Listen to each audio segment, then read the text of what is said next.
நன்மைகள் நினைக்கின்றேன், செய்த நன்மைகள் நினைக்கின்றேன், நன்றியோடு துதிக்கின்றேன், நான் நன்றியோடு துதிக்கின்றேன். கைவிடாத என் நாயனே, என்னை கைவிடாத என் நாயனே, கல்வாரி நாயகனே, என் கல்வாரி நாயகனே. தாய்மடியில் தவழுகின்ற குழந்தையைப் போல தகப்பனே உன் மடியில் சாய்ந்து விட்டேன் நான்.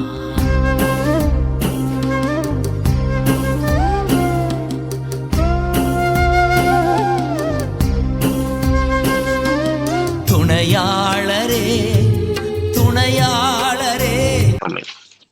Price the Lord. மரியே வாழ்க. Price the Lord. மரியே வாழ்க.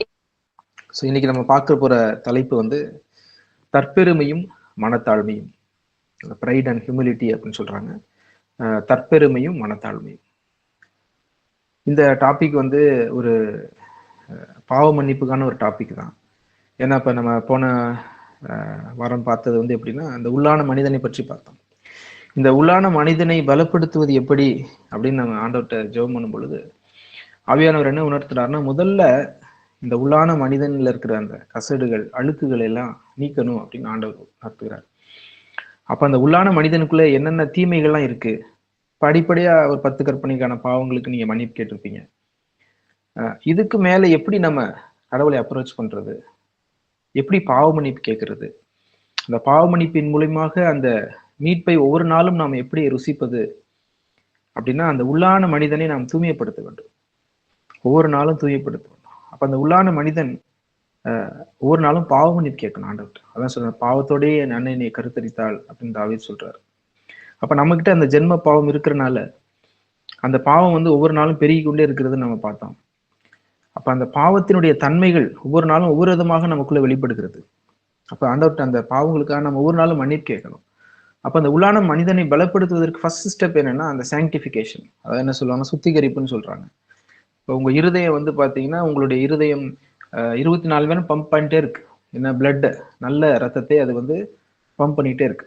இருதயம் ஒரு செகண்ட் நின்று போச்சு அப்படின்னா அந்த பம்பிங் நடக்காது. அப்ப அந்த சுத்திகரிப்பு இருதயத்துல 24 மணி நேரம் நடந்து கொண்டே இருக்கிறது. அதுபோல நம்முடைய இருதயத்திலும் இந்த பாவ மன்னிப்பு, இந்த சுத்திகரிப்பு ஒவ்வொரு நிமிடமுமே நடந்து கொண்டே இருக்க வேண்டும். Price the Lord.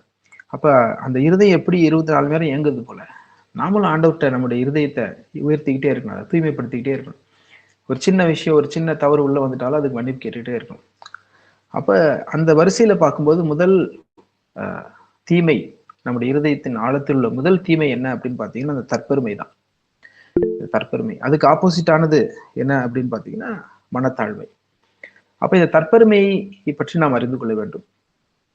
தற்பெருமை எப்படி ஜெயிக்கிறது அப்படிங்கிறதையும் நம்ம பார்க்கணும். சரிங்களா? அதை பற்றி தான் நான் பார்க்க போறோம். அதை பற்றி ஒரு சில வசனங்கள் இன்று அதிகாலையில் ஆண்டவர் நமக்கு தியானம் பண்ணும்படி உதவி செய்திருக்கிறார். ஆண்டவருக்கு நாம் நன்றி செலுத்துவோம். இப்ப இந்த டாபிக்கு முதல் வசனம், எடுக்கக்கூடிய முதல் வசனம் என்னன்னு பாத்தீங்கன்னா, தேவன் பெருமை உள்ளவர்களுக்கு எதிர்த்து நிற்கிறார். இது யாக்கோபுல 4ஆம் அதிகாரத்துல 6 - 10 வசனங்கள் நீங்க வாசிச்சீங்கன்னா உங்களுக்கு தெரியும். தேவன் பெருமை உள்ளவர்களுக்கு எதிர்த்து நிற்கிறார், தாழ்மை உள்ளவர்களுக்கும் அவர் கிருபை அளிக்கிறார். ஆமென். அவர் தாழ்மை உள்ளவருக்கு. அப்ப கிருபை நமக்கு வேணும். அதிகாலையில காலைதோறும் இது கிருபை புதிதாக இருக்கிறது அப்படின்னு எழுதப்பட்டிருக்கு. நம்ம கிருபை வேணும் அப்படின்னா நம்ம என்ன பண்ணணும் அப்படின்னா, நம்ம தாழ்மை உள்ளவர்களாக மாற வேண்டும். அப்ப அந்த பெருமை உள்ளவர்களுக்கு அவர் எதிர்த்து நிற்கிறார். அதனால நம்ம அதிகாலை ஜெபமாலை சொல்றோம், ஜெபமாலை பாவிகளா எங்களுக்காக வேண்டிக்கொள்ளும் அப்படின்னு நம்ம சொல்லும் பொழுதே நம்ம கிருபை கிடைக்கிறது. அப்ப தாழ்மையுள்ளவர்களுக்கோ அவர் கிருபை அளிக்கிறார், நம்முடைய பாவங்களை அறிக்கையிட்டு. அப்ப இந்த அதிகாலை வேலை நம்ம பாவங்களை அறிக்கையிடுவோம், நம்முடைய தற்பெருமையை அறிக்கையிடுவோம் இந்த அதிகாலை வேலை. அதுக்காக தான் ஆண்டவர் நம்மளை இன்று அதிகாலை அழைக்கிறாரு. அது குறித்து நம்ம பார்ப்போம். அப்ப ஆண்டவர் சொல்றாரு, தேவன் பெருமையுள்ளவர்களுக்கு அவர் எதிர்த்து நிற்கிறார் என்று எழுதப்பட்டிருக்கிறார். எதிர்த்து நிற்கிறார். அவரை ஏற்றுக்கொள்வதே கிடையாது. அது நீங்க பிரேயருக்கு முன்னாடி வந்த ஆளா இருந்தாலும் சரி, பிரேயருக்கு அப்புறமா நீங்க வந்தாலும் சரி, இதை ஆண்டவர் ஏற்றுக்கொள்வதே இல்லை. பிரேயருக்கு முன்னாடி உலகப்பூர்வமான பெருமை உள்ளவர்களா இருந்திருப்போம். பிரேயருக்கு உள்ள வந்ததுக்கு அப்புறம் ஆவிக்குரிய பெருமையில உள்ளவர்களா இருக்கும். ரெண்டையுமே ஆண்டவர் ஏற்றுக்கொள்வதே கிடையாது. ரெண்டையுமே ஆண்டவர் எதிர்த்து நிற்கிறார். தாழ்மையுள்ளவர்களுக்கு அவர் கிருபை அளிக்கிறார். ஆமென். ஆகையால் தேவனுக்கு கீழ்ப்படிந்திருங்கள், பிசாசுக்கு எதிர்த்து நிற்க. அப்ப நாம் பிசாசுக்கு எதிர்த்து நிற்க வேண்டும் என்றால் இந்த தாழ்மை நமக்கு ரொம்ப ரொம்ப அவசியம். ஆமென். அப்ப அந்த பெருமையை நாம் எதிர்த்து நிக்கணும். அந்த பெருமை என்ற அந்த சாத்தானை நாம் எதிர்த்து நிக்கணும். அந்த பெருமைக்காக நாம் மன்னிப்பு கேட்கணும். அப்ப இது தற்பெருமை. இதுல பைபிள்ல எங்கெங்கெல்லாம் பெருமை பற்றி வசனங்கள் வருதுன்னு நம்ம பார்ப்போம். பழைய ஏற்பாட்டுல ராஜாக்கள் எப்படி பெருமையா இருந்தாங்க, அதனால எப்படி விழுந்து போனாங்க அப்படின்றத பார்ப்போம். இதையெல்லாம் எதோட ஒப்பிடணும்னா, ஏதோ மற்றவங்க ஏதோ ராஜாக்கள் பெருமையா இருந்தாங்க அப்படி விழுந்து போனாங்க, அப்படி அல்ல. தற்பெருமை. எனக்கு எப்படி பெருமை வருகிறது, எனக்குள்ள இந்த பெருமை எப்படி செயலாற்றுகிறதுன்ற தியானிச்சுக்கிட்டு உங்க இருதயம் எப்படி உங்களை சுத்திகரிக்குதோ, இருதயம் எப்படி சுத்திகரிப்பு நடந்துகிட்டே இருக்கும், அது போல இப்ப உங்களுக்குள்ள அந்த சுத்திகரிப்பு நடக்க வேண்டும்னு ஆண்டவர்கிட்ட மன்றாடிட்டு இந்த வசனங்களை நாம் தியானிப்போம். அப்ப சொல்றார், தேவனிடத்தில் சேருங்கள், அப்பொழுது அவர் உங்களிடத்தில் சேருவார். பாவிகளே, உங்கள் கைகளை சுத்திகரியுங்கள். கைகளை சுத்திகரிப்போம். நம்முடைய கைகளை சுத்திகரிப்பது என்பது எப்படின்னா, யோபு ஒரு இடத்துல சொல்றாரு, என் கைகளை முத்தமிட்ட பாவத்தை மன்னியும் ஆண்டவரே அப்படின்னு சொல்றாரு. கைகளை முத்தமிடுதல் என்பது எதை குறிக்கிறதுனா, நம்ம ஒரு காரியத்தை நல்லா செஞ்சுட்டோம், ஒரு காரியத்தை சிறப்பா செஞ்சுட்டோம், அது உலகப்பூர்வமான காரியமா இருந்தாலும் சரி, பிரேயர்ல இருக்கக்கூடிய காரியமா இருந்தாலும் சரி, உடனே அந்த அந்த காரியத்தை குறித்த ஒரு பெருமை நமக்குள்ள வரும்.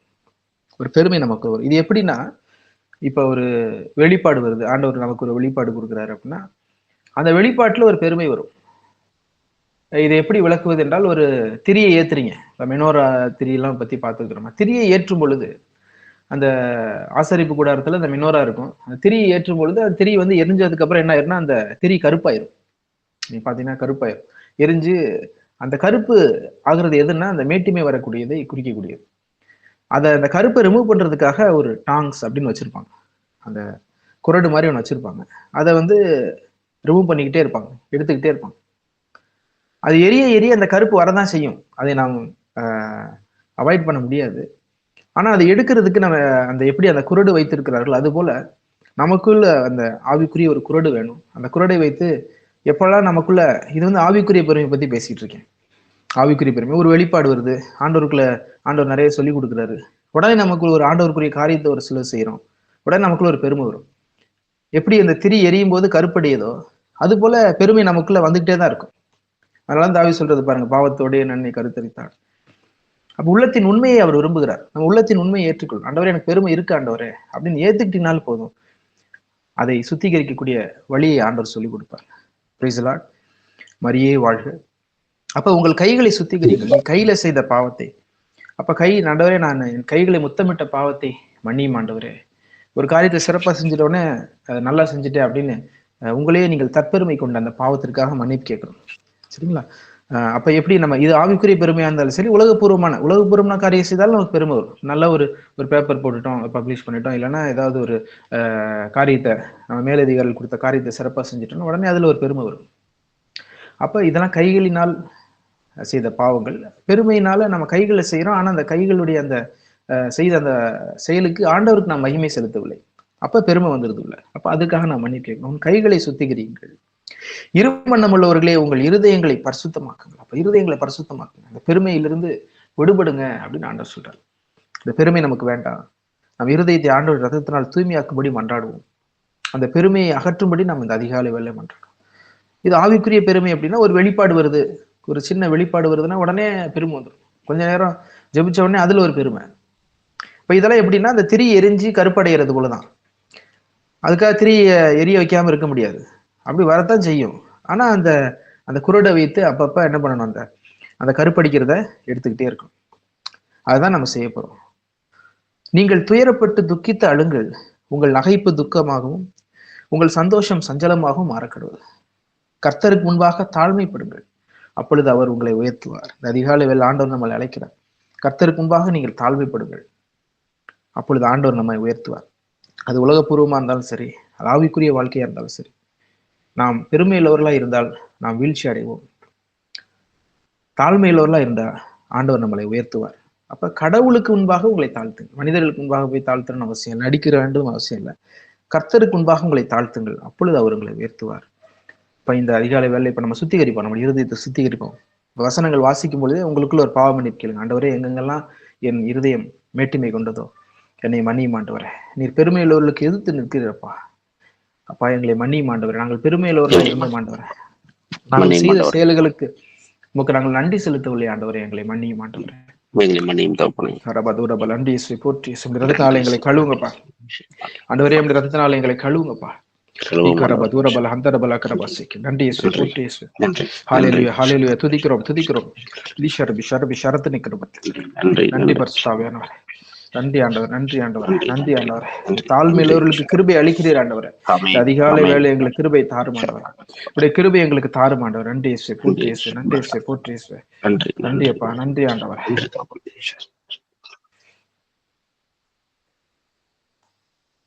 இப்ப முதல் வசனம் நம்ம என்ன பார்ப்போம்னா, மேட்டிமையான கண்ணை பற்றி பார்ப்போம். அந்த மேட்டிமையான கண்ணை எப்படி நம்ம தாழ்த்துவது அப்படின்றத நம்ம பார்ப்போம். சரிங்களா? மேட்டிமையான கண். மேட்டிமையான கண்ணை பற்றி பல இடங்களில் கொடுக்கப்பட்டிருக்கு பைபிள்ல. அதுல நீதிமொழிகள்ல இருந்து வாசிப்போம் நம்ம. நீதிமொழிகள் எடுத்துக்கிட்டீங்கன்னா, நீதிமொழிகள் 16 அதிகாரம் 18 வசனம் என்ன சொல்லுதுன்னா, அழிவுக்கு முன்னானது அகந்தை, விழுதலுக்கு முன்னானது மனமேட்டிமை. அப்ப ஒருத்தன் அகந்தையா இருக்கிறான் அப்படின்னா அவன் அழிய போறான்னு அர்த்தம். அகந்தை என்பது பெருமையினுடைய ஹையர் ஃபார்ம். அதிகமா பெருமைப்படுறவன் தான் அகந்தையா இருக்கும். அப்போ ஒருத்தன் அகந்தையா இருக்கான் அப்படின்னா அவன் அழிய போறான்னு அர்த்தம்.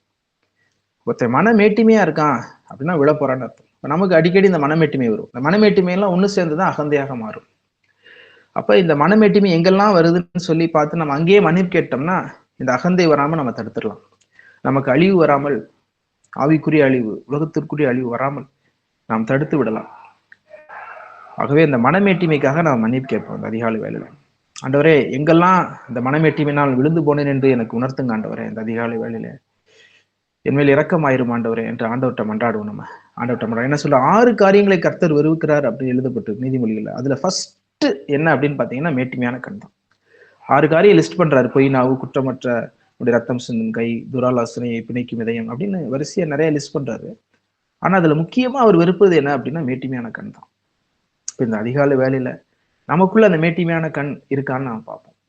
இந்த மேட்டிமையான கண் இருக்கா அப்படின்னு பாக்குறதுக்கு நம்ம 3 விதமான அனாலிசிஸ் பண்ணலாம். இது கூட பேசிட்டு இருக்கோம்.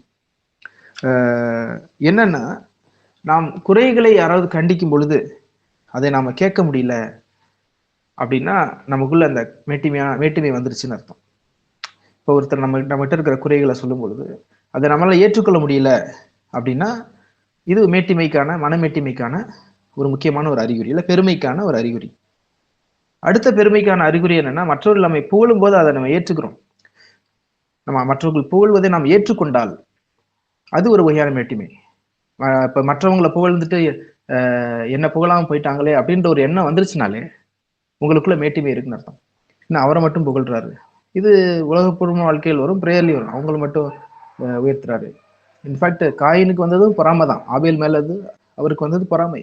ஆண்டவர் அவருடைய பலிகளை ஏற்றுக்கொண்டார், என்னுடைய பலிகளை ஏற்றுக்கொள்ளவில்லையே. அது ஒரு வகையான பொறாமை. அதனால அவனுக்குள்ள பெருமை வரும். சரிங்களா? அப்ப இந்த மேட்டிமையான கண், இது இப்ப மேட்டிமையான கண் இருக்கிறனாலதான் பொறாமை வரும். சரிங்களா? அந்த பெருமை இருக்கிறனாலதான் பொறாமை வரும். அதனால தற்பெருமை இருக்குது. தற்பெருமை இருக்கு, நான் தான் அப்படின்னு தற்பெருமை இருக்கும்போது அது பொறாமையாக மாறுகிறது. அதனால இந்த மேட்டிமையான கண்ணுக்கு நாம மன்னிப்பு கேட்கலாம். 3வது வகையான மேட்டிமையை நம்ம எப்படி கண்டுபிடிக்கலாம் அப்படின்னா, மற்றவர்கள் நமக்கு சொல்லிக் கொடுக்கும்போது அதை கேட்கக்கூடிய மனநிலை இருக்காது. மற்றவர்கள் நம்ம கவுன்சில் பண்ணும்போது, அதே மாதிரி நமக்கு ஏதாவது சொல்லும் பொழுது, இல்ல மற்றவங்க டீச் பண்ணும்போது அதை லேர்ன் பண்ணிக்க மாட்டோம். ஆண்டவர் என்கிட்ட பேசிடுவாரு, உன்ட்ட எல்லாம் பேசிடுவாரு அப்படின்னு நம்ம அப்படின்னு இருக்கிறனாலே மற்றவங்ககிட்ட இருந்து கத்துக்க முடியல அப்படின்னாலே உனக்குள்ள அந்த மனமேட்டிமை இருக்குன்ற அர்த்தம். 3 விதமான பாவங்களுக்கு நம்ம மன்னிப்பு கேட்போம். இந்த நேரத்துல முதல்ல நம்முடைய குறைகளை நாம் ஏற்றுக்கொள்ளாது, மற்றவர்கள் நம் குறைகளை சொல்லும் போது நம்மளால் ஏற்றுக்கொள்ள முடியாத தன்மை இருந்தால் ஆண்டவர்கிட்ட மன்னிப்பு கேட்போம். 2வது காரியம் மற்றவர்களுடைய துதி, மற்றவர்கள் நம்மை பெருமையா பேசும்போது அதை ஏற்றுக்கொண்டு, மற்றவர்களை பெருமையா பேசினா நமக்கு பொறாமை வருது அப்படின்னாலே உனக்குள்ள பெருமை இருக்குன்னு அர்த்தம். பெருமை இருக்கு. 3வது காரியம் என்ன அப்படின்னா, ஒருத்தவங்க நம்ம கவுன்சில் பண்ணும்போது மற்றவங்க சொல்லி கொடுப்பதை இல்லை, லேர்ன் பண்ணிக்க கூட நமக்கு அந்த மனம் இருக்காது. அவன் என்ன சொல்றது, நான் என்ன கேட்கறது.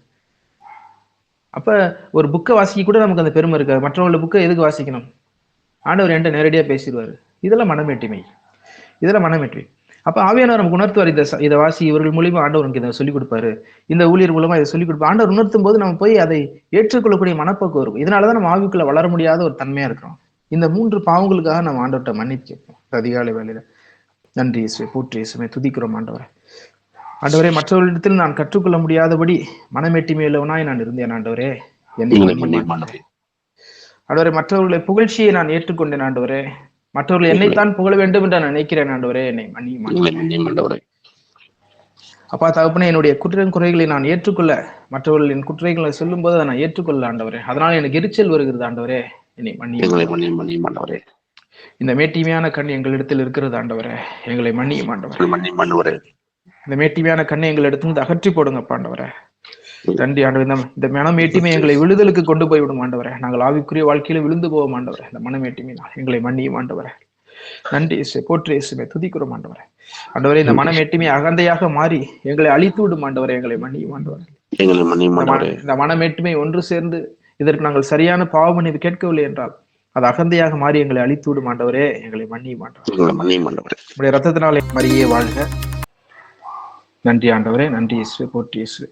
ஆண்டவரே, எங்களிடத்திலிருந்து அந்த மேட்டிமையான கண்களை நீர் எடுத்து போடுகிற கிருபைக்காய் நன்றி ஆண்டவரே. அந்த தாய் மடியில் தவழுகின்ற அந்த குழந்தையை போல ஆண்டவரே, உடைய மடியில் நான் சாய்கிறேன் ஆண்டவரே. உடைய தாயினுடைய மடியில் நான் சாய்கிறேன் ஆண்டவரே. இதுமாதிரி இரக்கமாயிரும் ஆண்டவரே. ஆண்டவரே, என் மன மேட்டிமையை அகற்றி போட்ட கிருபைக்காக நமக்கு நாங்கள் நன்றி செலுத்துகிறோம் ஆண்டவரே. நன்றியோடு துதிக்கிறோம் அப்பா. நன்றி அப்பா. பாருங்க, அடுத்து ஒரு வசனம், இந்த மேட்டிமையான கண்ணுக்கான ஒரு வசனம். ஆதியாகமம் 3வது அதிகாரம் 5-7 வசனம். இப்ப இந்த பூமியில் நடந்த முதல் பாவம் என்ன அப்படின்னு பாத்தீங்கன்னா, அந்த ஏவாள் பாவம் செய்யறாங்க, அந்த பழத்தை சாப்பிடுறாங்க. ஆனா அதுக்கு முக்கியமான காரணம் என்னன்னா அந்த மேட்டிமையான கண் தான். பாருங்க, அப்பொழுது சர்ப்பம் ஸ்திரியை நோக்கி, நீங்கள் சாகவே சாவதில்லை, நீங்கள் இதை புசிக்கும் நாளிலே உங்கள் கண்கள் திறக்கப்படும் என்றும் நீங்கள் நன்மை தீமை அறிந்து தேவர்களை போல் இருப்பீர்கள் என்றும் தேவன் அறிவார் என்று. அப்ப முதல் பாவம், அந்த இன்ஜெக்ட் பண்ற முதல் பாவம் என்னன்னு பாத்தீங்கன்னா மேட்டிமையான கண் தான். இச்சை, லஸ்ட் கூட கிடையாது. அதனாலதான் நம்ம சொல்லுவோம் புதிய ஏற்பாட்டுல 1 யோவான் 2:16 கண்கள் நிச்சை, மாம்சத்தின் நிச்சை, ஜீவனத்தின் பெருமை. முதல்ல அவன் கொடுக்குற முக்கியமான ஒரு பாவம் என்னன்னா அந்த மேட்டிமையான கண் தான். உன் கண்கள் திறக்கப்படும் அப்படின்னு சொல்றான் பாருங்க. உன் கண்கள் திறக்கப்படும். அப்ப எந்த கண்கள் திறக்கப்படும்னா அந்த மேட்டிமையான கண் வந்துடும் உனக்கு அப்படின்னு சொல்றான், மறைவா சொல்றான். இந்த மேட்டிமையான கண், அந்த பழத்தை சாப்பிட்டா மேட்டிமையான கண் வந்துடும். நீங்கள் நன்மை தீமை அறிந்து தேவர்களை போல் இருப்பீர்கள், நீ கடவுளை போல ஆயிடுவ அப்படின்னு சொல்றான். அப்ப இன்னைக்கு உலகத்துலயும் பாத்தீங்கன்னா நான் கடவுள் அப்படின்னு சொல்லிட்டு திரியிறாங்க. அப்ப இந்த மேட்டிமையான கண்ணை தான் முதல்ல ஏவாளுக்குள்ள புகுத்துறாங்க சர்ப்பம். ஏன்னா அவன்கிட்ட அந்த மேட்டிமையான கண் இருந்தது. ஏன்னா அவன் விழுந்து போனதே அந்த மேட்டிமையான கண்ணினால் தான். அப்ப ஏவாளுக்குள்ள அவன் கொடுப்பது என்னவென்றால் அந்த மேட்டிமையான கண் தான். அதனாலதான் இந்த மேட்டிமையான கண்ணுக்காக நான் மன்னிப்பு கேட்க வேண்டும். இந்த மேட்டிமையான கண் ஒவ்வொரு இடத்திலும் இருக்கிறது, ஒவ்வொரு இடத்துல இருக்குது. இதுக்காக அப்ப ஆண்டவரே, அந்த பழத்தை சாப்பிட்டதால் என் கண்கள் திறக்கப்பட்டது ஆண்டவரே, என் மேட்டிமையான கண்கள் திறக்கப்பட்டது ஆண்டவரே, என்னை மன்னியும் ஆண்டவரே. நான் ஆண்டவர்கிட்ட கேளு ஆண்டவரே, எங்கள் மேட்டிமையான கண்கள் திறக்கப்பட்டது ஆண்டவரே, எங்களை மன்னியும் ஆண்டவரே. நன்றி ஆண்டவரே. அதுக்கப்புறம் தான் அது புசிப்புக்கு நல்லதும் பார்வைக்கு என்பதும் புத்தியை தெளிவிக்கிறதுமா இருக்கு. அப்ப முத அவன் புகுத்துற பாவம் என்னன்னா மேட்டிமையான கண் தான். அதனாலதான் நம்ம ஜெபத்துல உட்காரும் போது அந்த தாழ்மையை ஆண்டவர் விரும்புறாரு. அதனால சொன்ன லூக்கா 18 அதிகாரத்துல பாவியாகி என் மேல் கிருபை ஆயிரும். அந்த பரிசேயன் மேட்டிமையான கண்ணோட ஜெபிக்கிறான். நான் அதை செஞ்சுட்டேன், இதை செஞ்சுட்டேன் ஆண்டவரே, நான் உபவாசம் இருக்கிறேன். அந்த மேட்டிமையான கண்ணை ஆண்டவர் விரும்புவதில்லை, அதை ஆண்டவர் அருவருக்கிறார். ஆனா தாழ்மையான அந்த ஜெபத்தை தான் ஆண்டவர் கேட்கிறார். அது நீங்க உலகபூர்வமான மேட்டிமையா இருந்தாலும் சரி, ஆவிக்குரிய மேட்டுமை இன்னும் அதிகம். அதனாலதான் ஜெபத்துல இன்னைக்கு நம்ம ஆவிக்குள்ள வளர முடியாத முக்கியமான காரணம் மேட்டிமையான கண். சோ இதுக்காக நம்ம மன்னிப்பு கேட்போம் அதிகாலை வேலையில. ஆண்டவரே, அந்த பழத்தை சாப்பிட்டதா அந்த மேட்டிமையான கண்கள் திறக்கப்பட்டது ஆண்டவரே, அதனால நான் பாவம் செய்த ஆண்டவரே, என்னை மன்னியும் ஆண்டவரே அப்படின்னு ஆண்டவரே. ஆமென். அப்ப இந்த மேட்டிமையான கண் தொடர்ந்து வந்துகிட்டே இருக்கு. ஆதியாகமம் 11 அதிகாரத்துல வாசிச்சீங்க அப்படின்னா இந்த மேட்டிமையான கண் என்ன செய்யுதுன்னு பாருங்க. அப்பொழுது கர்த்தர், இதோ ஜனங்கள் ஒரே கூட்டமா இருக்கிறார்கள், அவர்கள் அனைவருக்கும் ஒரே பாஷையும் இருக்கிறது, அவர்கள் இதை செய்ய தொடங்கினார்கள், இப்பொழுதும் தாங்கள் செய்ய நினைத்தது ஒன்றும் தடைபட மாட்டாது என்று இருக்கிறார்கள். அப்ப இவங்க செய்யறதெல்லாம் எதுவும் தடைபடாது, இவங்க என்ன வேணா செய்யலாம், எல்லாம் ஒரே பாஷையா இருக்கிறார். இது பாபேல் கோபுரத்தை பத்தி பேசுது. அப்ப எல்லாம் ஒரே பாஷையா இருக்கிறாங்க, நம்ம எல்லாம் செய்யலாம், நம்ம கடவுளுக்கு மேல ஒரு கோபுரத்தை கட்டலாம் அப்படின்னு நினைக்கிறாங்க. அப்ப நாங்க செய்யறதை எவனும் தடை பண்ண முடியாது, நாங்க பாட்டுக்கு செய்யலாம். இன்னைக்கு நம்முடைய வாழ்க்கையில் அப்படித்தான். அப்ப நான் ஒரு தவறு செய்யறேன், அதை யாருமே தடை பண்ண முடியாது, நான் பாட்டுக்கு செய்வேன். மேட்டிமையான கண், மேட்டிமையான கண். அதனால இந்த மேட்டிமையான கண் தான் பாவத்திற்குலாம் அடிப்படையாக இருக்கிறது. ஏவாள் செய்த பாவத்திற்கு அடிப்படை மேட்டிமையான கண் தான். அதனாலதான் இது கவனமா நம்ம மன்னிப்பு கேட்க வேண்டிய சூழ்நிலை இருக்கு. ஒவ்வொரு தடவையும் எங்கெல்லாம் மேட்டிமை மனமேட்டிமை வருகிறதோ அப்பப்ப அது நீங்க மன்னிப்பு கேட்டுக்கிட்டே வந்துட்டீங்கன்னா அது அகந்தையாக மாறாமல் நம்முடைய அழிவுக்கு வித்திடாது. ரைட். அப்ப இந்த மேட்டிமை வந்த உடனே, அந்த மனமேட்டிமை அகந்தையா மாறின உடனே ஆண்டவர் இறங்கி வந்துடுறார். நான் இறங்கி போய் ஒருவர் பேசுவதை மற்றொரு அறியாதபடி அங்கே அவர்கள் பாஷையை தாறுமாறாக்குவோம் அப்படின்னு சொல்றார். அப்படியே கர்த்தர் அவர்களை அவ்விடத்திலிருந்து பூமியின் மீதும் சிதறி போக பண்ணினார். அப்பொழுது நகரம் கட்டுகிறதை விட்டு விட்டார்கள். பூமி எங்கும் வழங்கின பாஷையை கர்த்தர் அவ்விடத்தில் தாறுமாறாக்கினபடியால் அதன் பேர் பாபேல் எனப்பட்டது. கர்த்தர் அவர்களை அவ்விடத்திலிருந்து பூமி மீது எங்கும் சிதறி போக பண்ணினார். ஆமென். அப்ப நமக்கு இந்த மேட்டிமையான கண் இருந்துச்சுன்னா ஆண்டவர் நம்மளை சிதறி போக பண்ணுவார். அதனாலதான் அம்மா சொல்றாங்க, மாதாம்மா சொல்லுவாங்க, இருதயத்தில் அகந்தை உள்ளவர்களை ஆண்டவர் சிதறடிக்கிறார். தாயினுடைய பாடல்ல அவங்க மாதாம்மா சொல்றாங்க, இருதயத்தில் அகந்தை உள்ளவர்கள் அவர் சிதறடிக்கிறார். அப்ப இந்த மேட்டிமையான கண் அகந்தையாய் மாறும் பொழுது அது நம்மளை சிதறடித்து விடும். இது ஒரு குரூப்பா இருந்தாலும் சரி, எந்த ஒரு பிரேயர் குரூப்பா இருந்தாலும் சரி, இல்ல ஒரு சாதாரண ஒரு உலகப்பூர்வமான குரூப்பா இருந்தாலும் சரி, இந்த மேட்டிமை வரும் பொழுது அது சிதறடிக்கப்படுகிறது. இதான் ஆவியானவர் நமக்கு உணர்த்துறார். அப்ப இந்த மனமேட்டிமையை நம்ம அதிகமா மன்னிப்பு கேட்க வேண்டியது கடமை, நம்முடைய கடமை. அப்ப அந்த இடத்துல என்ன ஆகுது, பாஷைகளை அவர் தாறுமாறாக்குறார். எல்லாம் ஒரே பாஷை பேசுறாங்க, அவர் பாஷைகளை தாறுமாறாக்குகிறார். அதனாலதான் புதிய ஏற்பாட்டுல இதற்கு ஒப்பனையான ஒரு பகுதி என்னன்னா, அப்போஸ்தலர் பணி 2ஆம் அதிகாரம். அவர் ஒரு புதிய பாஷையை தருகிறார், அந்நிய பாஷை என்ற பெயர்ல. அந்த புதிய பாஷை பரியாச உதவினாலும் அந்நிய பாஷையால் அந்த ஜனத்தோட பேசுவார் என்று சொல்லி நம்மளெல்லாம் அப்படிதான் ஒன்று சேர்க்க. நம்மளாம் மனமேட்டிமையிலவர்களா இருந்தோம், நம்மளாம் சிதறடிக்கப்பட்டோம். ஆனா அந்த தூய ஆவியின் வரத்தினால், அந்த அந்நிய பாஷை என்ற வரத்தினால் நம்மளெல்லாம் ஆண்டவர் ஒன்று சேர்க்கிறார். Price the Lord. மரியே வாழ்க. பழைய ஏற்பாட்டுல சிதறி போகணும் அந்த பாஷைகளால் சிதறி போனவர்களை நமக்குள்ள அந்த ஆவியானவருடைய மொழியை தந்து ஆண்டவர் நம்மளை ஒன்று சேர்க்கிறார். அப்போ ஒன்று சேர்ந்து நாம் ஜெபிக்கும் பொழுதெல்லாம் இந்த மேட்டிமையான கண்கள் தாழ்த்தப்படுகிறது, இந்த மேட்டிமையான கண்கள் தாழ்த்தப்படுகிறது. அப்ப இந்த பாபேல் கோபுரம் இடிக்கப்படுகிறது. அப்ப நமக்குள்ள இருக்கிற பாபேல் கோபுரம் அப்ப சின்ன சின்னதா வரும்போதே இடிச்சிடணும், அது கட்டுற அளவுக்கு நம்ம அலோவ் பண்ணக்கூடாது. இப்ப நமக்குள்ள பாபேல் கோபுரம் இருக்கிறதா, அகந்தை இருக்கிறதா, ஏதாவது ஒரு காரியத்துல மனமேட்டிமையா இருக்கிறோமா, ஆண்டவர்கிட்ட நாம் மன்னிப்பு கேட்போம். நீ ஆண்டவர்கிட்ட அந்நிய பாஷையில பேசும் பொழுதே இந்த பாவங்களுக்கெல்லாம் மன்னிப்பு கேட்கும் பொழுது உங்களுக்குள்ள ஒரு விடுதலை உண்டாகும். சரி, இந்த மேட்டிமையான கண்ணை பற்றி நீதிமொழிகள் ஆகமத்துல என்ன சொல்லப்படுகிறது? 21:4, மேட்டிமையான பார்வையும் அகந்தையான மனமுள்ள துன்மார்க்கர் போடும் வெளிச்சம் பாவமே. மேட்டிமையான பார்வை, மேட்டிமையான பார்வையே, அந்த பார்வையே பாவம்ன்றார் ஆண்டவர். இப்ப மேட்டிமையா அந்த கண் பாருங்க, அந்த கண் வந்து பாத்தீங்கன்னா உங்க கண்களே பாத்தீங்கன்னா அந்த மேட்டிமையா பார்ப்பாங்க ஒரு சிலர். அப்ப மேட்டிமை அகந்தை ரெண்டு வருது பாருங்க. மேட்டிமை பெருசாகும் போது அகந்தையா மாறுகிறது அது. சரிங்களா? மேட்டிமையான பார்வையும் அகந்தையான மனமுள்ள துன்மார்க்கன் போடும் வெளிச்சம். அப்ப நீ மேட்டிமையா இருக்கிற, அகந்தையா இருக்கா, நீ ஒரு துன்மார்க்கன். என்னதான் வெளிப்படையா நீ வந்து நல்ல மாதிரி நடிச்சாலும் நீ போடுற வெளிச்சமும் பாவம் தான் அப்படின்னு ஆண்டவர் சொல்றாரு. நீ போடுற வெளிச்சமும் பாவம் தான். ஆகவே இதுக்கு நம்ம கவனமா மன்னிப்பு கேட்கணும். அதே நீதிமொழிகளை 11:2 என்ன சொல்லப்படுது? அகந்தை வந்தால் இலச்சை வரும், அதாவது அவமானம் வரும். இங்கிலீஷ்ல ஷேம் அப்படின்னு சொல்றாங்க, ஷேம். அப்ப இந்த மேட்டிமை அதிகமாகி அகந்தை ஆயிடுச்சுன்னு வச்சுங்க, உங்களுக்கு அவமானம் வரும் வாழ்க்கையில. இந்த உலகபூர்வமாகவும் அவமானம் வரும், ஆவிக்குரிய வாழ்க்கையில் நமக்கு அவமானம் வரும். அதுக்கு ஆண்டவர்கிட்ட மன்னிப்பு கேட்கணும். ஆண்டவரே, என்னுடைய மேட்டிமை பெருகி அகந்தையாக மாறியது ஆண்டவரே, அதனால்தான் நான் சிதறி போக பண்ணினீர் ஆண்டவரே, எங்களை மன்னியும் ஆண்டவரே. அகந்தையினால் ஆண்டவரே, அந்த அகந்தையினால் நாங்கள் வெட்கத்துக்கு உள்ளானோம் ஆண்டவரே, எங்களை மன்னியும் ஆண்டவரே. இந்த அகந்தை எங்களுக்கு வெட்கத்தை தான் கொடுக்கிறது ஆண்டவரே, ஆனாலும் இந்த அகந்தையை நாங்கள் வைத்துக் கொண்டு இருக்கிறோம் ஆண்டவரே, எங்களை மன்னியும் ஆண்டவரே. நன்றி ஆண்டவரே. சொல்ல, தாழ்ந்த சிந்தையில் ஒரு இடத்தில் ஞானம் உண்டு, தாழ்ந்த சிந்தையில் ஒரு இடத்தில் ஞானம் உண்டு. அப்ப இந்த அகந்தையால் வருகிற அந்த அவமானம் நமக்கு நீங்கணும்னா இந்த ஞானம் நமக்கு வேணும், தாழ்ந்த சிந்தை நமக்கு வேணும். அல்ல தாயிட்டு நாம் மன்றாடுவோம். அம்மா எங்களுக்கு தாழ்ந்த சிந்தையை தாங்கம்மா என்று ஆண்டவரிடத்துல மன்றாடுவோம். அடுத்த வசனம் சொல்லுது, நீதிமொழிகள் 13:10, அகந்தனையால் மாத்திரம் வாது பிறக்கும், ஆலோசனையை கேட்கிற இடத்திலோ ஞானம் உண்டு. வாது அப்படின்னா என்ன? சண்டைன்னு அர்த்தம். ஸ்ட்ரைஃப், இங்கிலீஷ்ல என்ன சொல்றாங்கன்னா ஸ்ட்ரைஃப் அப்படின்னு சொல்றாங்க. அப்ப எங்கெல்லாம் அகந்தை இருக்கிறதோ அங்க சண்டை வரும்.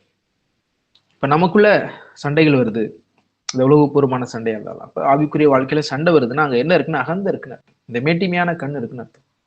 இந்த மேட்டிமையான கண் இருப்பதால் தான் நாம் சிதறி போறோம். இந்த மேட்டிமையான கண்ணை நாம் ஒவ்வொரு நாளும் பாவமணி கேட்டு அகற்றி விட்டோம்னா நம்மளையா ஆண்டவர் ஒன்று சேர்ப்பார். இவ்வாறு அந்த பெந்தகோஸ்து நாளன்று அவர்கள் எல்லாம் ஒன்று சேர்த்தாரோ ஆண்டவர் நம்மளையெல்லாம் ஒன்று சேர்ப்பார். அதனால அந்த மேட்டிமையான கண்ணை நாம் அகற்றி விட வேண்டும்.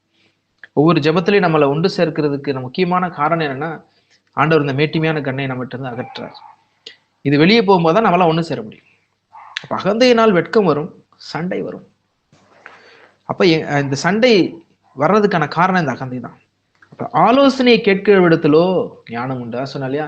அப்ப அகந்தை இருக்கிறவன் ஆலோசனை கேட்க மாட்டான், கவுன்சில் கேட்க மாட்டான். அவன் என்ன சொல்றது நான் என்ன கேட்கறது, மற்றவங்க சொல்ற அந்த டாக்கை கேட்க மாட்டாங்க, மற்றவங்க சொல்ற புத்தகத்தை கூட வாசிக்க மாட்டாங்க. ஏன்னா ஆண்டவர் தான் என்கிட்ட நேரடியா பேசுறாரு அப்படின்னு. அப்ப அது ஒரு வகையான அகந்தை, ஆவிக்குரிய அகந்தை, ஒரு வகையான ஆவிக்குரிய மேட்டிமை. அதுக்காக ஆண்டவர்கிட்ட நான் மன்னிப்பு கேட்போம். ஆனா ஆலோசனை கேட்கிற இடத்திலோ ஞானம் உண்டு. ஆமென். அதே நீதிமொழிகள் 28:25 ஒரு வசனம் சொல்லுது, பெருநெஞ்சன் வழக்கை கொள்ளுகிறார், கர்த்தரை நம்புகிறனும் செழிப்பான். அப்ப இதை இங்கிலீஷ்ல எப்படி சொல்லப்படுகிறதுனா, he is that of proud heart stirreth up strife. அப்படின்னா என்னன்னா வழக்குன்னா சண்டை, திருப்பி சண்டை. அப்ப பெருநெஞ்சன் அப்படின்னு சொல்றது இங்க ப்ரௌடுக்கு ஒரு பெருநெஞ்சன், மேட்டிமையான கண்ணன். இவன் என்ன பண்ணுவான் அப்படின்னா சண்டையை தூண்டி விடுவான். சிரத்தப்னா தூண்டி விடுதல். அப்ப சண்டை வருது அப்படின்னாலே அந்த பெருநெஞ்சம் நம்ம கிட்ட இருக்கு, அந்த மேட்டிமையான கண் நம்மகிட்ட இருக்கு. ஆனா இதை ஒழிப்பதற்கு ஒரு முக்கியமான வழி என்னன்னா, ஆண்டவரை நம்புறதுதான். ஆண்டவரே நான் நம்புறேன், ஆண்டவரே உண்மையில் நான் என் நம்பிக்கையை வைக்கிறேன், ஆண்டவரே என்கிட்ட இருக்க அந்த பெருநெஞ்சை அகற்றி போடுங்க ஆண்டவரே. இந்த பெருநெஞ்சினால் தான் ஆண்டவரே எங்களுக்குள் சண்டைகள் வருகிறது, ஆண்டவரே எங்களை மன்னியும் ஆண்டவரே. இதுதான் எங்களுக்குள் சண்டையை கிளறி விடுகிறது ஆண்டவரே, எங்களை மன்னியும் ஆண்டவரே. எங்கள் மேல் இரக்கமாயிரும் ஆண்டவரே. பரிசுத்த ரத்தத்தினால் எங்கள் இருதயத்தை கழுவுங்க ஆண்டவரே. ஒரு சுத்திகரிப்பை எங்கள் மத்தியிலே உண்டாக்குங்க ஆண்டவரே. நன்றி ஆண்டவரே. எங்கள் உள்ளான மனிதனுக்குள் ஒரு சுத்திகரிப்பை உண்டாக்குகிற கிருபைக்காக நன்றி செலுத்துகிறோம் ஆண்டவரே. நன்றியோடு துதிக்கிறோம்ப்பா. அதே நீதிமொழிகள் 29:23 சொல்லுகிறது, மனுஷனுடைய அகந்தை அவனை தாழ்த்தும். அப்ப உங்களுக்குள்ள அகந்தை இருந்தா நீங்க தாழ்த்தப்படுவீர்கள் என்பது நிச்சயம். ஆண்டவர் பல இடங்களை சொல்லிக்கிட்டே வர்றாரு பாருங்க. மனத்தாழ்மை இல்லவனோ கனமடைவான். அப்ப ஆவிக்குரிய கனமா இருந்தாலும் சரி, அப்ப அது நமக்கு வேணும் அப்படின்னா இந்த மனத்தாழ்மை நமக்கு வேணும். அப்ப இந்த மனத்தாழ்மையை நம்ம எப்படி பெற்றுக்கொள்வது அப்படின்றத பின்னாடி பார்ப்போம். அப்ப மேட்டிமையான கண்ணுக்காக நம்ம மன்னிப்பு கேட்கும் பொழுதே ஆட்டோமேட்டிக்கா நமக்குள்ள அந்த மனத்தாழ்மை வரும். அதுக்கப்புறம் ஒரு சில காரியங்கள் நம்ம செய்யணும், அதை பற்றி நாம் பார்ப்போம். அப்ப a man's pride shall bring him low. உன்னை கீழே கொண்டு போயிரும். நன்றி ஆண்டவரே. நன்றியோடு துதிக்கிறோம் ஆண்டவரே. துதிக்கிறோம்ப்பா. நன்றி இயேசுவே, போற்றி இயேசுவே, துதிக்கிறோம் ஆண்டவரே. ஆண்டவரே இந்த அகந்தை எங்களை தாழ்த்தி விடும் ஆண்டவரே, எங்களை மன்னியும் ஆண்டவரே. எங்கள் மேல் இரக்கமாயிரும் ஆண்டவரே. நன்றி ஆண்டவரே. தொடர்ந்து நம்ம வாசிப்போம். அதே நீதிமொழிகள் 15:25 என்ன சொல்லப்படுதுன்னா, அகங்காரியின் வீட்டை கர்த்தர் பிடுங்கி போடுவார்.